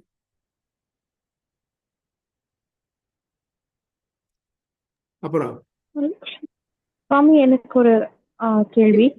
சொல்லுங்கம்மா. இதுல வந்து நம்ம இப்போ விசிஷ்டாத்வைதம்ல வந்து எதெல்லாம் நம்ம வந்து இது எடுத்துக்கிறோம் சுவாமி? அதாவது இப்போ பிரம்மம்க்கு வந்து நம்ம வந்து குணம் இருக்குன்னு சொல்றோமா? ஸோ இதுல வந்து எந்த இதை வந்து நம்ம இல்லைன்னு சொல்றோம், ஆர் அதுக்கு வேற ஒரு எக்ஸ்பிளனேஷன் கொடுக்குறோம்? அது எந்த மாதிரியான எக்ஸ்பிளனேஷன் கொடுக்குறோம்? இப்போ வந்து பிரம்மம் ஒருத்தர் தான் அப்படிங்கிற போது அப்போ மீதி எல்லாம் பிரத்யக்ஷமா இருக்கு அப்படிங்கறதுனால அது அப்ப அந்த பிரத்யக்ஷமா இருக்கிறத நம்ம விசிஷ்டாத்வைதம்ல எப்படி சொல்றோம்? பிரம்மம் ஒண்ணு இருக்கு, ஆனா எல்லா குணத்தோடையும் கூடியிருக்கு. ஞானி நாமானி குணானி கேத்திர ஞானி குணானிச்சேன்னு சொல்றாரு இல்லையா? பிரம்மத்துக்கு குணங்கள் இருக்கு, அளவிருந்த குணங்கள் இருக்கு. அளவிருந்த குணங்கள்லாம் எப்படினாக்க என்னன்னு நமக்கு தெரியாது, ஏன்னா நம்ம போய் பார்த்தது இல்லை பிரம்மத்தை. இப்போ பின்ன பிரம்மத்துக்கு குணங்கள் இருக்குன்னு எப்படி தெரிகிறதுனாக்க, முதல்ல இந்த உலகத்தில் நம்ம பார்க்குறோம், எல்லா தீய குணங்கள் நிறைய கண்ணில் படுறது. நமக்கு நல்லதை விட தீய தான் கண்ணை சட்டு கண்ணில் படும். இப்போ இதுக்கு இது அங்கே இருக்காது. பிரம்மத்துக்கு இந்த தீய குணங்கள்லாம் கிடையாது. ஆக அகிலகேய உலகத்தில் காணக்கூடிய தாழ்ச்சிகள், அகிலகேய பிரத்யநீக இந்த உலகத்தில் காணப்படக்கூடிய குணங்களுக்கு எதிர்த்தட்டான நல்லதே உடைய அகிலேய பிரத்தினீக கல்யாண குணங்கள், நற்குணங்கள் மட்டுமே உடையது பிரம்மம். அவ்வளவுதான் சொல்றோம். ஆக பிரம்மத்துக்கு குணம் இல்லைங்கிற பிரம்மம் கிடையாது, குணமுள்ள பிரம்மம் உண்டு. அது மட்டும் இல்லாம பிரம்மம் ஒண்ணுதான் இருக்கு அப்படிங்கிறச்சு. ஆமா, பிரம்மம் ஒண்ணுதான் இருக்கு. அப்படியே அந்த உலகம் வேறையா தோன்றதுனாக்க, ஆனா முதல் வாக்கியம் அதை ஒத்துக்க மறுக்கவே முடியாது. சதேவ சௌமியா இதமகிராசி ஏகமேவ அத்விதீயம் சொன்னதில்ல, அந்த சத்துன்னு சொல்லக்கூடிய பிரம்மம் ஒண்ணுதான் இருக்குன்னா அது நிச்சயம் ரைட். அது அப்ப என்ன ஆச்சு? இதெல்லாம் பிரம்மத்துல இருந்து வந்ததுன்னாக்க பிரம்மத்துக்கு திவ்யாத்ம ஸ்வரூபம் ஒன்று இருக்கு. எப்படி நம்ம உடம்புக்கு உயிர்னு ஒன்று இருக்கு, உடம்புன்னு ஒன்று இருக்கோ, அதே மாதிரி பிரம்மத்துக்கு திவ்யாத்ம ஸ்வரூபம் ஒன்று இருக்கு. அது என்னைக்கும் மாறுறதே இல்லை. பிரம்மத்துக்கு திவ்யமங்கல விக்கிரகம்னு ஒன்று இருக்கு.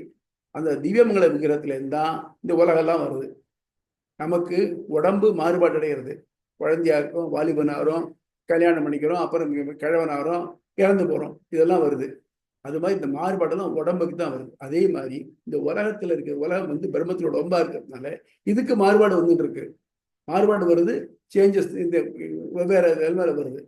ஆனால் திவ்யாத்ம சுரூபம் பிரம்மம் வந்து அது மாறுறது கிடையாது.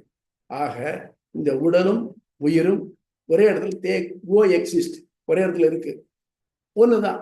இந்த மாதிரி உலகத்தை எல்லாத்தையும் தன்னுடைய குணமாக, தன்னுடைய உடைமையாக கொண்ட பிரம்மம் ஒன்றும். விசிஷ்ட அத்வைத்தம் இவையெல்லாம் சேர்ந்து ஒன்று. சங்கர உலகத்துக்கு விசிஷ்டமே கிடையாது, குணமே கிடையாது. ஏன்னா அவர் சங்கர காரணம் என்னன்னாக்க குணம் வேற பொருள் வேற. அப்படியாச்சும் ரெண்டாயிடுமே? இல்லை இல்லை, ஒண்ணுதான் இருக்கணும். ஆனால் இதே சங்கரர் என்ன பண்ணா, கடைசியில் இந்த இது பிரம்மசூத்திரத்துக்கு பாஷையை முடிக்கிறச்சு ரெண்டு பிரம்மம் இருக்குன்னு ஒத்துக்கணும். ஒன்றும் சகுண பிரம்மம் ஒன்று இருக்கு, நிர்குண பிரம்மம் ஒன்று இருக்குன்னு ஒத்துக்கணும்னு சொல்றாங்க.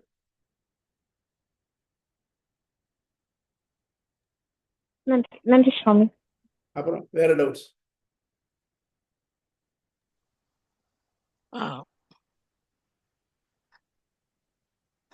சொல்லுங்கம்மா, ஏதாவது இருக்கா? அதாவது திவ்ய மங்கள விக்கிரகம் அப்படின்னு பிரம்மத்தோட திவ்ய மங்கள விக்கிரகத்துலதான் உலகம், நம் உயிர்கள், ஜீவாத்மா, இந்த ஜட பொருள்கள் எல்லாம் இருக்கு. ஆமா, திவ்யாத்ம ஸ்வரூபத்துல வெறும் பிரம்மம் மட்டும் இருக்கு. ஆமா, சங்கரை பொறுத்த வரைக்கும் திவ்யாத்ம ஸ்வரூபமும் திவ்ய மங்கள மங்கள விக்கிரகமும் எல்லாம் ஒண்ணுதான், எல்லாம் ஆமா, சேர்ந்த ஒரே பிரம்மம்ன்றார் அவர். ஆமா, ஆமா, ஆமா. திவ்யமங்கள விக்கிரகம் தனியா கிடையாது, ஒரே ஒண்ணு ஆத்ம கிடையாது. திவ்ய ஸ்வரூபம் மட்டும்தான் இருக்கு அப்படிங்கிற. நமக்கு நல்ல எக்ஸாம்பிள் எடுத்துக்கோ. நம்ம உடம்புல ஒன்னொன்னு தனி செல்லு, ஒவ்வொரு செல்லும் ஆக்டிவா இருக்கு. தே லீவ் 7 நாளைக்கு ஒரு எல்லா செல்லும் அழிஞ்சு புதுசா செல் வந்துட்டு இருக்கு. அதுவும் ஆத்மா தான். ஆனால் எல்லாத்தையும் கண்ட்ரோல் பண்ணி ஒரு ஆத்மா இருக்கு இல்லையா? நமக்கு ஏற்பட கஷ்டம் இந்த ஒரு ஆத்மாவுக்கு தான் வந்து சேருது, செல்லுக்குள்ள ஏற்படல. ஆனால் செல் அழியிறது, காயப்படுறது, தேஞ்சு போறது, கேன்சர் வருது, அது செல்லுகளுக்கு ஏற்படுறது கோளாறு. ஆனால் அந்த கோளாறு லைஃபுக்கு வருமா, ஆத்மாவுக்கு வருமா? வராது. ஆத்மா எதிர்க்கு இருக்கும். ஆனால் இந்த செல்கள் மாறிண்டே இருக்கும். அது மட்டும் இல்லாம செல் வெவ்வேறையா இருக்கு. பிளட் செல் வேற, போன் செல் வேற, மசில் செல் வேற, தனித்தனியா இருக்கு இல்லையா? அந்த மாதிரி மக்களையும் வெவ்வேறையா இருக்கா, எல்லாரும் ஒரே மாதிரியா இல்லை. இவ்வளவுதான் வெவ்வேறையா இருக்கிறதுனால தான் இது ஒழுங்கா இருக்கு. வெறும் போன் மட்டும் இருந்ததுனாக்க பிசாசு படத்துல காட்டுற மாதிரி இருக்கும், நமக்கு வந்து இருப்போம். வெறும் சதை மட்டும் இருந்ததுனாக்க நம்மளால எழுந்து நிற்கவே முடியாது. அது மாதிரி இது எல்லாமே it's a proper blend of all these things. எப்படி இதுனா ஞாபகத்துல போறோம். உடம்புல இருக்க செல்கள் ஒன்னொன்னு ஒவ்வொரு purpose, they are different, they do different purposes. அந்த மாதிரி தான் இருக்கும். இதுல வசதி தாழ்த்தி எதுவும் கிடையாது. உங்களுக்கு கால் அடிபட்டாலும் வலிக்கும், தலையில் அடிபட்டாலும் வலிக்கும், கண்ணில் தூசி விழுந்தா உறுத்தும், எல்லாம் இருக்கு. அதனாலதான் இன்னொன்னு அதே மாதிரி தான் அந்த உலகத்திலேயே நம்ம நினைக்கிறோம்னாக்க ஏதோ இது வசந்த வர்ணம், இது தாழ்ந்த வர்ணம் இல்லை. எல்லா வர்ணம் ஒரே வர்ணம் தான். எதுல வந்தாலும் இடைஞ்சல் இதுக்கு தான் ஏற்படுறது நமக்கு. அதனால வசதி தாழ்த்திங்கிறது எதுவும் கிடையாது ஒன்றும். ஆனால் அதனுடைய வேலை தான் அதுதான் செய்ய முடியும் தவிர்த்து அது இன்னொரு செய்ய சொல்ல முடியாது. ஒருத்தருக்கு ஹார்ட்ல ஓப்பன் ஹார்ட் சர்ஜரி பண்ணணும், ஒரு பிளட் வெசலை மாற்றணும் அப்படின்னாக்க அவருக்கு எங்கேயாவது தொடையில இருந்து எடுத்து கொடுப்பேன். நம்ம உள்ளங்கால ரொம்ப ஸ்ட்ராங்கா இருக்கு அப்படின்னா அதுல இருந்து எடுத்து வைக்க முடியாது. ஏன்னா அதை அக்செப்ட் பண்ணிக்காது பாடி. அது நம்ம பாடியில் எடுத்தா கூட அது மாதிரி அதனுடைய ஃபங்க்ஷன் சரியா செய்யணும். அதுதான் திரும்பி எம்பெருமானார் ஆரம்பத்திலேருந்து கடைசி மட்டும் சொல்றார். இதுல உயர்வு தாழ்வே பார்க்காத, வர்ண ஆசிரம தர்மங்களை ஒழுங்கா செஞ்சுட்டு வா, உனக்கு விதிச்சதை. இன்னொருத்தருடைய வர்ணத்தையோ ஆசிரமத்தையோ நீ ஆசைப்படாத. எல்லாருக்கும் மோட்சம் உண்டு. மோட்சம் உண்டுனாக்க அவளுக்கு இந்த வழியில் உண்டானாக்க உனக்கு இந்த வழியில் உண்டு. எல்லாரும் பிரம்ம வித்தியினாலதான் மோட்சம் அடையணும் தேவையில்லை, சரணாகதி பண்ண முடியும். இந்த பிரம்ம வித்தியங்கிறது யாருக்கெல்லாம் உபநயனமாயிருக்கோ அவளுக்குன்னு இருக்கு. அப்படி இருந்ததுனாக்க இத்தனை உபநயனம் பண்ண எத்தனை பேர் பிரம்மத்துக்கு போற இன்னைக்கு? வேற என்ன பண்ணாங்க? உபநயனமா எத்தனை பேருக்காளே, வேதம் படிச்சவா எத்தனை பேருக்காளே, அவள் எத்தனை பேர்களுக்கு பிரம்ம வித்தியை இருக்குன்னு தெரியும்? கரெக்டில் தெரியாது. அவளை குழப்பக்காக வச்சுட்டு இருக்கா. யாரோ ஒருத்தர் 2 பேர் போனாக்க அவதான் இந்த மாதிரி இந்த சாஸ்திரத்தை ஆராய்ச்சி பண்றா. ஆக வேதத்துடைய நோக்கம் யாரும் மோட்சம் போகக்கூடாதுன்னு இருக்கணும் இல்லை, எல்லாரும் மோட்சம் போகணும். அப்படின்னாக்க இந்த பிரம்ம வித்தியை தெரியாமலேயே மோட்சம் போக முடியும். அதுக்கு பிரம்ம வித்தியை இதை ஹிண்ட் கொடுத்துருக்கு, அது பார்க்க போறது அது ஹிண்ட் கொடுத்துருக்கு. அது மட்டும் இல்லாம அதுக்கு ஃபேக்டர் இருக்கு. யாராரு போனா மோட்சத்துக்கு? இவன் போறான், வாலி மோட்சத்துக்கு போனான், ஒரு குரங்கு. அவன் என்ன வேதம் படிச்சிருந்தான்? ஜடாயு போனான். பெருமாளே சொல்றார், பெரிய ரோகம் யாகம் இல்லாம எந்த ரோகத்தை அந்த நீ அடை அப்படிங்கிறார். ஜடாயு பட்சி. அப்புறம் போட்டு சபரி வேட்டு வச்சு ஒரு பெண்ணு, அது வேட்டுவ குலம், அவன் சபரி மோட்சம் போனான். அதனால மோட்சம் போறதுங்கிறதுக்கு பிரம்ம வித்தியால தான் மோட்சம் போனங்கிறது கிடையாது. அவனுடைய விருப்பம் தான் மோட்சம் போறான். அவனுடைய விருப்பம் எப்போ வரும்? அவன் காலை பிடிச்சிட்டா வரும். நான் சாதிப்பேன் நினைச்சாங்க இல்லை. அவனுடைய அறிவுக்கு நேராக நம்முடைய அறிவு யாருடைய அறிவும் இல்லை. அதனால நான் இதை சாதிக்கிறேன் அப்படிங்கிறது முடியாத காரியம். அதனால அவன் கூப்பிட்டா தான் போக முடியும். அதுதான் நம்ம ஒரு ஓல்டு டெக்ஸ்ட் பாருங்க, பரிபாடல்னு கேள்விப்பட்டிருக்கீங்களா? அதுல வருது, நாரினர் துழாயோ நல்கியோ நல்லதை ஏறுதல் பெறுதோ வீறு பெரு துறக்கம். அவனா பார்த்து கூப்பிட்டா தான் முடியும். அதனால அவன் நம்ம செலக்ட் பண்றவன் நம்ம வச்சுக்கணும். நம்ம அதுக்கு என்ன பண்ணணும்? அவன் சொன்னபடி நடக்கணும், அவன் நினைவு வெப்பம் வச்சுட்டு இருக்கணும், தீயது பண்ணக்கூடாது அப்படின்னா. இதுதான் வழி. இதுதான் சரணாகதின்னு தத்துவம். இதைத்தான் வைஷ்ணவம் விசிஷ்டாத்வைதம் சொல்றது. நமஸ்காரம் சுவாமி. சொல்லுங்க. ஒரு கேள்வி, அதாவது நான் புரிஞ்சுனது சரியா அப்படிங்கறதுக்காக கேக்குறேன். சொல்லுங்க. அத்வைதத்துல பிரம்மம், பிரம்மத்திலிருந்து அவித்யை, அவித்யிலிருந்து அகங்காரம், இந்த அகங்காரத்துல இருந்து மறுபடியும் அவித்யை, இந்த சர்க்கிள்ல சுத்துறதுனால பிரம்மம் உள்ளபடி தெரிய மாட்டேங்கிறது அப்படின்னு அத்வைதத்துல சொல்றது. ஆமா. அப்படி சொல்லும்போது அப்ப அவித்யோட பிரம்மம் கம்மியானதாவோ இல்ல மட்டுப்பட்டதாவோ ஆயிடாதா அப்படிங்கிற ஆர்குமெண்ட்டை விசிஷ்டாத்வைதம் முன் வச்சு பிரம்மத்துக்கு ஆத்மஸ்வரூபம் ஒண்ணு இருக்கு, திவ்யமங்கல ஸ்வரூபம் இருக்கு, அதனால நமக்கு நேரடியா பிரம்மம் தெரியல அப்படின்னு விசிஷ்டாத்வைதம் சொல்றதா? சரிதானா? இது சரிதான், சரிதான். ஐயா, பிரம்மம் தனி, இதை தவிர்த்து இந்த உலகம் தனி, எல்லாம் உண்மை. ஏன்னா இந்த உலகம் உண்மையா இருக்குன்ட்டுதான் நம்ம இதுல பண்ணக்கூடிய காரியங்களுக்கு பாவ புண்ணியங்கள் ஏற்படுறது, அதனால கர்மா ஏற்படுறது, இந்த கர்மாவால திருப்பி பிறப்பு ஏற்படுறது. எப்போ இந்த கர்மாவெல்லாம் ஒழிகிறதோ, புண்ணியம் பாபம் ரெண்டும் ஒழிகிறதோ, அப்பதான் முக்தி கிடைக்கும். முக்தி கிடைக்கும்னு என்ன அர்த்தம்? இந்த பிறப்பிறப்பிலிருந்து விழுந்து விடுவான். அதான் சொல்வா, கண்ணன் பூதனை கிட்ட பால் குடிச்சாங்கிறச்சே எவனுக்கு மனம் பதறதோ அவன் திருப்பி ஒரு அம்மா கிட்ட பால் குடிக்க மாட்டான்.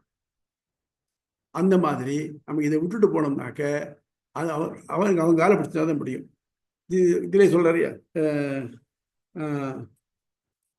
மாயா மேதாம் தரந்தி மம மாயா துரத்தியா மாமேவையே பிரபத்தியந்தே மாயா மேதம் தரந்திதே அப்படின்னு கண்ணன் சொல்றான். இந்த என்னுடைய மாயை இருக்கே, இந்த கர்ம சுழல் இருக்கே, இதை கடக்கிறது கஷ்டம். நீ என்ன பண்ற? மாமேமையே பிரபத்தியந்தே, நீ என்னையே சரணமாக அடைவாய் பண்ணினாக்க மாயா மேதாம் தரந்திதே, இதனால இந்த மாயையை தாண்டுவாயாக. அதைத்தான் எடுத்துருப்பான். அதனால மாயைங்கிறது அவனுடைய புண்ணிய பாவங்கள் கர்மாவை அனுபவிக்கிறதுக்காக ஏற்பட்ட இடம். நம்ம தப்பு என்னாக்க அவனுக்கு சிறையில் ஒன்று வச்சிருக்க முடியா? இந்த சிறையும் கவர்மெண்ட் தான் ஏற்பட்டிருக்கு. ஏன் கவர்மெண்ட் எல்லாம் நல்லது மட்டும் பண்ணா போறேன்னு பார்க்ஸ் அது இதெல்லாம் வச்சுருந்தா போருமே, எதுக்கு சிறை வச்சிருக்கனாக்க? இந்த மாதிரி தப்பு வந்தால் தப்பு பண்ண அவளுக்கு அடைக்கணுங்கிறது தான் வச்சிருக்கு. ஆக இதை எல்லாத்தையும் அவனே பண்ணியிருக்கான். நீ என்ன பண்ணணும்னாக்க, நீ அதில் போகாமல் இருக்குனாக்க என் வழி நடந்தாலும் நீ உனக்கு நான் கூட்டிக்கிறேன் அப்படிங்க. இன்னும் ஒரு நாளைக்கு அடுத்த கிளாஸ்ல இன்னும் டிஸ்கஸ் பண்ண போறோம். நம்ம அனுதையை நோக்கி பிரத்தியுடான்னு ஒரு வாக்கியம் வருது. அவர் அதைத்தான் இழுக்க பிடிச்சிட்டு இருக்காரு. அவர் சங்கரர் இந்த வேதத்தில் இருக்கக்கூடிய 2-3 கீ வேர்ட்ஸை முக்கியமாக வச்சுக்கிட்டு அதுக்கு இம்பார்ட்டன்ஸ், ஒரு அன்டியூ இம்பார்ட்டன்ஸ் கொடுத்து அந்த வியூலையே அந்த லைட்லேயே மட்டும் எல்லாத்தையும் கொண்டு வராரு. அது நம்ம தப்பு, மற்ற எல்லாத்தையும் பார்க்கணும் அப்படிங்கிறது எம்பெருமானோட. சரியா? தேங்க்ஸ் சாமி. எனக்கு ஒரு சந்தேகம். அந்த சங்கரர் கொடுத்த அந்த பிலாசபியில அவித்தைங்கிறது ஒரு மேஜர் எலிமெண்ட். ஆனா அது இவ்வளவு வீக்கா இருக்கு, ரொம்ப வீக்கா இருக்கு அவரு பீரியட்ல. ஆனா இந்த பிலாசபி அவர் நிறைய சபையில போய் பிரசன்ட் பண்ணி மற்ற தரிசனம் கூட விவாதிச்சு வின் பண்ணியிருக்காரு. இவ்வளவு வீக்கா இருக்கிறத ஒரு சபையில எப்படி அவனால வின் பண்ண முடிஞ்சது சாமி? Good question. அதாவது சங்கருக்கு முன்னால் இருந்தது என்ன இருந்தது நாட்டில்னாக்க, பௌத்த சமண மதங்கள் இருந்தது. பௌத்த மதம் என்ன பண்ணிட்டுனாக்க ஒண்ணுமே இல்லை, சர்வம் சூன்யம் சொல்லித்து. எல்லாம் மனசனுடைய விகாரம் தான், நம்முடைய சோகால்டு நாலேஜ் தான் அதை பண்றது அப்படின்றது. அது இல்லை, தத்துவம் வேற ஒன்று இருக்குன்னு. சமண மதத்துல எல்லாமே டவுட்ஃபுல், அதையும் மைண்ட் பண்ணார். ஆக இவருக்கு எழுத்த மாதிரி சொல்றச்சே இவருக்கு என்ன பண்ணனாக்க, இல்லை இல்லை பிரம்மம் ஒன்று இருக்குங்கிற ஒத்துக்க வைக்கணும், அதுதான் நோக்கமா இருந்தது. அதுக்காக அவர் அதுக்கு எது வாக்கியம் சௌரியமா இருக்குமோ அதை சொன்னார். வேற ஒன்று, ஒரு குழந்தைக்கு சொல்றோம், ஒரு 1ஆம் கிளாஸ் குழந்தைக்கு நீ 100 மட்டும் எழுதுங்கணும். அவருடைய விஸ்டாஸ் எது மட்டும் இருக்கு? 100 மட்டும் இருக்கு. பெருமையா சொல்லிக்க, எனக்கு 100 மட்டும் எழுத தெரியுமே அப்படின்னு. ஆனா நம்பர்ஸ் இன்ஃபைனைட்டுக்கு அது அப்ப தெரியாது இருக்கு. அதே மாதிரி தான் சங்கர சொன்னாக்க நீ ஒண்ணுமேல உண்மையில சொல்ற தப்பு, பிரம்மம் ஒண்ணு இருக்கு, யூ அக்செப்ட் இட் ஃபர்ஸ்ட் அப்படிங்கிற பாயிண்ட் ஆஃப் வியூல பண்ணினார். நீங்க சங்கரோட லைஃபை பார்த்தாலே தெரியும். முதல்ல அவர் வந்து அந்த பாஷ்யம் பண்ணிட்டார். ஆனா அதுக்கப்புறம் நிறைய மாறுதல் அவர்ல இடந்திருக்கு. எப்படின்னாக்க பின்னால் சகசநாம பாஷ்யம் பண்ணினார். சகசநாம பாஷ்யம் பண்றச்ச இந்த 1000 குணங்கள் எடுத்து சொல்றாரு, விவரமா சொல்றாரு. அது எதுக்கு உதாரணம் சொன்னேன் பாருங்க. அவிஜாதா சகசிராம்சம் விதாதா அவிஜாதா கிருதலட்சணான்னு. அவிஜாதாங்கிறதுக்கு தனக்கும் தன் தன்மை அறிவறியன் அப்படிங்கிற தன்னுடைய குணங்களை தனக்கும் தெரியாது, அதனால அதுக்கு அவிஜாதா, அதனால அறியாதவன் அப்படிங்கிற எம்பெருமானா சொல்றாருனாக்க அவன் அடியாருடைய குற்றங்களை காணாக்கண்டு இருப்பவன், அது அறியாதவன் அப்படிங்கிறான். இது 2 பேரும் வித்தியாசம். அதே மாதிரி முக்தானாம் பரமாகதிகி அப்படிங்கிறச்ச முக்தர்களுக்கு இறுதியாக அடையப்பட வேண்டிய இலக்கு அப்படின்னு சங்கர சொல்றார். அப்ப என்னாச்சு, முக்தர்களும் ஒருத்தர் இருக்கார், அவள் அடையப்பட்ட இலக்குன்னு ஒன்று இருக்கு, முக்தி அடைவன் பிரம்மத்தை அடையலான்னு சொல்லியிருக்கார். அதனால முக்தர்கள் ஒருத்தர் இருக்கா, பிரம்மம் ஒன்று இருக்குன்னு ஆறுது. அதாவது அவருடைய இது டெவலப் ஆச்சு. ப்ராபபிளி அவருடைய கடைசி பிரபந்தமானது என்னன்னாக்க பஜகோவிந்தம் பஜகோவிந்தம். அதனால பக்தியை கடைசியில் சொல்லிட்டு விட்டார். அவரே இன்னும் கொஞ்ச நாள் அவருடைய துரதிருஷ்டம் அவருக்கு முன்னால பரவ வச்சுட்டார். அவர் கொஞ்ச நாள் இருந்ததுனாக்க ப்ராபபிளி தன்னுடைய இதே திருத்தி எழுதியிருப்பார் நினைக்கிறேன். இல்லை பகவானுடைய இன்டென்ஷன் அப்படியா இருந்திருக்கும். இது ஒரு கோடி காட்டுறான், அவர் எம்பெருமானார் வந்து திருத்தி எழுதட்டும், அவருக்கு ஒரு வாய்ப்பு கொடுப்போம் அப்படின்னு பண்ணியிருப்பான்னு நினைக்கிறேன்.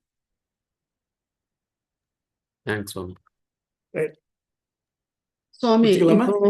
இப்போ ஒரு சொல்லுங்க. ஒரு சின்ன கேள்வி. இப்போ வந்து சங்கரருக்கு அப்புறம் 1000 வருஷத்துக்கு அப்புறம் தான் ராமானுஜர் பிறக்கிறார் இல்லையா? ராமானுஜருடைய காலம். அப்போ ஆமா, 200 வருஷத்துக்கு ராமானுஜர் அப்புறம். ஆமா. ராமானுஜருடைய இப்ப மறுத்து இவ்ளோ பாயிண்ட் சொல்றாரு. இப்போ இவர மறுத்து அதுக்கப்புறம் யாராவது சொல்லியிருக்காங்களா? அண்ணலையே, அதுதான் அவருக்கு அப்புறம், அதாவது ராமானுஜருக்கு அப்புறம் மத்வர் வந்திருக்கார். ஆனா மத்வருக்கு ராமானுஜ பாஷ்யம் கிடைக்கல. அவர் எப்படி தனித்தனியா பண்ணாலும் அந்த மாதிரி மத்வர் தனியா பண்ணியிருக்கார். அவருடைய மெயின் கண்டிஷன் என்னன்னாக்க பிரம்மங்கிறது எவ்வளவு வசந்தது, அது இந்த இந்த உலகம்லாம் அதுக்கு உடம்பா இருக்க முடியுமா? சேச்சே, இது 2 டிஃப்ரெண்ட் திங்ஸ் அப்படின்னு சொன்னார் அவர். அது எப்படின்னாக்க ஒரு ரயில்வே ட்ராக்ல 2 தண்டவாளம் இருக்கு, 2 சேர்ந்து ஒரு ட்ராக்கா இருக்கு இல்லையா, அந்த மாதிரி இருக்கே தவிர்த்து வேற ஒன்றும் இல்லை அவர் சொன்னார். ஆனால் அவருக்கு அப்புறமும் நிறைய அத்வைத பாஷ்யங்கள் வந்திருக்கு, நிறைய பேர் எழுதியிருக்கார். ஆனால் அந்த அத்வைத பாஷ்யம் எழுதினவா யாருமே ராமானுஜ பாஷ்யத்தை பூர்வபக்ஷமா வச்சு இவர் ராமானுஜர் இப்படி சொல்லியிருக்கார், இது தப்பு அப்படின்னு யாரும் பண்ணல. இன்னி மட்டும் பண்ணலை. கிட்டத்தட்ட 22 பாஷ்யம் வந்திருக்கு. ராமானுஜருக்கு அப்புறம் கிட்டத்தட்ட ஒரு 10 பாஷ்யம், நீலகண்ட பாஷ்யம் 10 பாஷ்யம் மேலே வந்திருக்கு. ஆனா இதுல யாருமே அந்த முன்னால பிரம்மசூத்திரத்துக்கு தானே தோன்றதை எழுதியிருக்காளே தவிர்த்து யாராவது இப்படி ஒருத்தர் பாஷ்யம் எழுதியிருக்காரு, அதுல இன்னெல்லாம் தவறு இருக்கு, அதை இப்படி தீர்த்திக்கணும்னு சொல்றோம், யாரும் சொல்லலை. இதை மட்டும் சொல்லலை. ஏன்னா முக்கியமான ரீசன் என்னன்னாக்க இந்த விசிஷ்டாத்வைதம் ஒண்ணுதான் வேதத்தில் இருக்கிற வரப்பட்ட எல்லா வாக்கியங்களுக்கும் முழு அர்த்தம், அது எதையும் டிஸ்கார்ட் பண்ணாமல் எடுத்துட்டு இருக்கு. மற்ற வரைச்சி நீங்க என்ன பண்ண சிலதை விடத்தான் வேண்டியிருக்கு, விடாம விட்டுடுறேன். அதுதான் பிரச்சனை. நன்றி சுவாமி. எஸ், சொல்லுங்க சுவாமி. சங்கரர் பாஷ்யம் எழுதும் பொழுது அவர் அதுக்கு முன்னாடி இருந்த பௌத்தம், ஜைனம், அது சமணம் இதை வச்சு ஒட்டிதான் எழுதினாரா இல்ல வேற அதை வெட்டிதான் எழுதினார். ஒட்டி அது எடுத்து அது எல்லாத்தையும் அது என்னன்னா எடுத்து அவருடைய கொள்கைகள் எல்லாத்தையும் எடுத்து ஆராய்ஞ்சு பார்த்து அதெல்லாம் தப்புன்னு சொல்லியிருக்காரு. இப்ப என்னன்னாக்க ஒரு அட்வான்டேஜ், சங்கரருக்கு முன்னால அழியாம இருந்த ஒரு பாஷ்யம் இருந்ததுக்கு போதாயன பாஷ்யம்னு பேரு. இந்த வேதத்துக்கு போதாயன ஒரு ரிஷி இருக்கார் இல்லையா, அவர் பண்ணின பாஷ்யம் ஒன்று இருக்கு, பிரம்மசூத்திர பாஷ்யம் ஒன்று இருக்கு. அது யாருக்கும் கிடைக்கல, அங்க காஷ்மீர்ல இருந்திருக்குன்னு சொல்றார். ராமானுஜருக்கு அதை கேள்விப்பட்டு அவர் இங்கேருந்து என்ன பண்ணினார்னாக்க காஷ்மீருக்கு போனார். தன் கூட இந்த கூரத்தாழ்வான் ஒரு சிஷ்யனை அழிச்சுன்னு போனார். இந்த கூரத்தாழ்வான் எப்படின்னாக்க ஏகசந்த கிராகினா ஒரு வார்த்தை சொன்னாப்புறம் உடனே பிடிச்சு விடுவார், அப்படிப்பட்டவர். அவர் ராமானுஜரோட வயசானவர். இவர் 2 பேரும் இங்கேருந்து காஷ்மீருக்கு போனான். காஷ்மீர்ல போய் அந்த ராஜாட்ட கேட்டு அதை வாங்கிட்டார். ஆனால் அங்க இருந்த பண்டிதர்கள்லாம் அதுலேருந்து எது தரப்படாது. அப்போதான் சரஸ்வதி பண்டாரம் அங்கதான் பெரிய லைப்ரரி இருந்தது, அதுலேருந்து இவர் தரப்படாதுன்னு அப்ஜெக்ட் பண்ணினான். அவளை மீறி அரசன் கொடுத்தான். அதை வாங்கிட்டு அவர் வந்துட்டு இருக்கச்சேயே அவ வந்து பிடிக்கணும் போயிட்டா திருப்பி. ஐயோ ராமாந்திர சொல்லலை, there's a slip lip and cup அப்படிங்கிற மாதிரி கப் அண்ட் லிப் அப்படிங்கிற போயிட்டு. ஆனால் புறத்தாவோட என்ன சொன்னான்னாக்க, நீங்க கவலைப்படாதீங்க, நீங்க நைட்டு படுத்துட்டு இருக்கச்சே நான் விளக்கொலியில் அதை பூரா படிச்சுட்டேன், எனக்கு அது பூரா எனக்கு மனப்பாடமாக எடுத்து நீங்க நான் கேட்க நான் சொல்றேன் அப்படின்ட்டேன். அந்த லைட்டு தான் எம்பெருமானார் சொல்ல கூறத்தாவோட எழுதினார் இந்த பாஷ்யம் கூட. அந்த போதாயன விருத்தியில் தான் இதனுடைய இவருக்கான கோடி இருக்கு.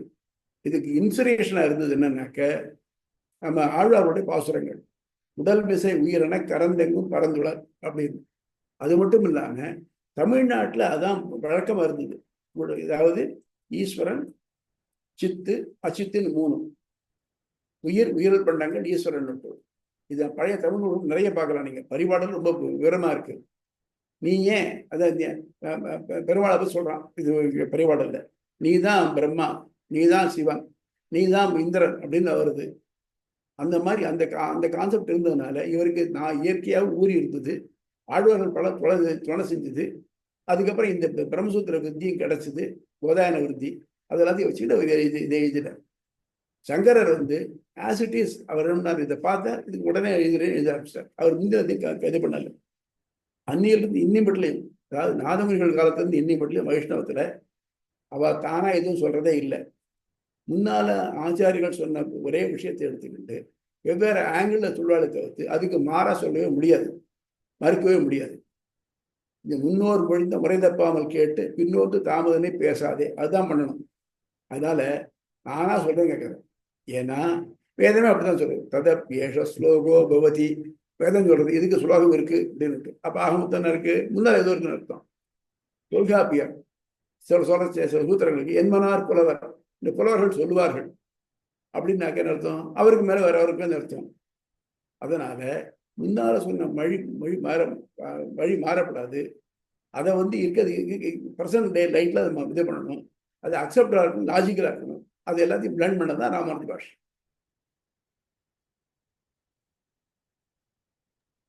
அப்போ சங்கரர் எழுதும் பொழுது பௌத்த ஜைனம் தான் இருந்திருக்கு. நம்ம இந்து மதமாக அந்த வேத மதத்துல இருக்கிற எந்த இதுவும் வந்து அது அவர் ரெஃபர் பண்ணவே இல்லை இல்லையா பாஷ்யங்கள். ஆமா, வேற மற்ற பாஷ்யங்கள் எதுவும் அவர் கிடைக்கல. அதாவது அவர்கள் என்ன பண்ணாருனாக்க, இந்த இந்து மதம் சொல்லிக்கிறோம் பெருமைக்கு, இந்த சனாதன மதத்துல நூல் எல்லாம் இதில் ஏட்டில் தான் இருந்தது, எல்லாத்தையும் போட்டு எரிச்சுட்டாங்க எல்லாத்தையும். அதனால நமக்கு லாஸ்ட் சோ மெனி திங்ஸ். அந்த விதத்துல சங்கரரோட தான் முதல் பாஷ்யம். ஆமா, வழிகாட்டி ராமானுஜர் வழிகாட்டி சங்கரர் தான். ராமானுஜர் அவர் படிச்சது யாதவ பிரகாசத்துல படிச்சது அத்வைதம் தான் படிச்சார். நான் படிச்சதுல கோளாறு இருக்குன்னு தெரிஞ்சா அதுக்கப்புறம் இதுக்கு எழுத ஆரம்பிச்சேன்.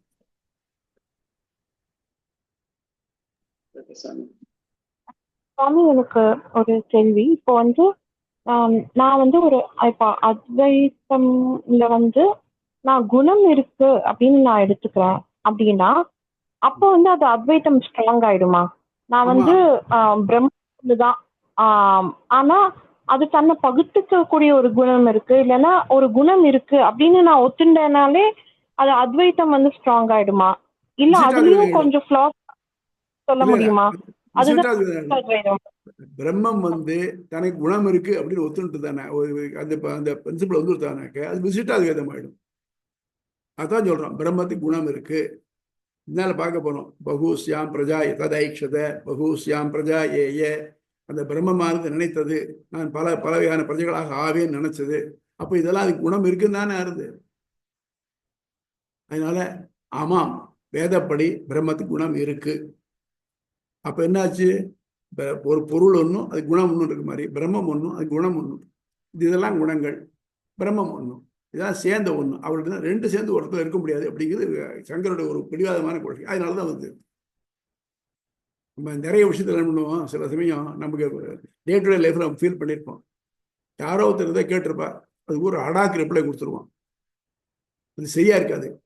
ஆனா அதை ப்ரூவ் பண்றதுக்காக நம்ம அதுக்கு மேல அதுக்கு சப்போர்ட் பண்ணிட்டே போகணும். அது மாதிரிதான் நன்றி சுவாமி. அடியன். சரி. So shall we call this a day? Alwar okay சுவாமி. தஸ்மை ராமானுஜாரியாய நம பரமயோகினே எஸ்மிருதி சூத்ராணாம் அந்தர்ஜ்வர வசீசமது. இதை கொஞ்சம் நல்லா படிச்சுன்னு வாங்கோ. அடுத்த தடவை வச்சு நிறைய சந்தேகம் கேட்கணும். ஏன்னா அது கொஞ்சம் கன்ஃபியூசிங்காக இருக்கும். பொறுமையாக படிக்கணும். கொஞ்சம் படிச்செல்லாம் தெரியும். தேங்க்யூ. ஓகே. நன்றி நன்றி நன்றி சுவாமி. நன்றி சுவாமி. தேங்க்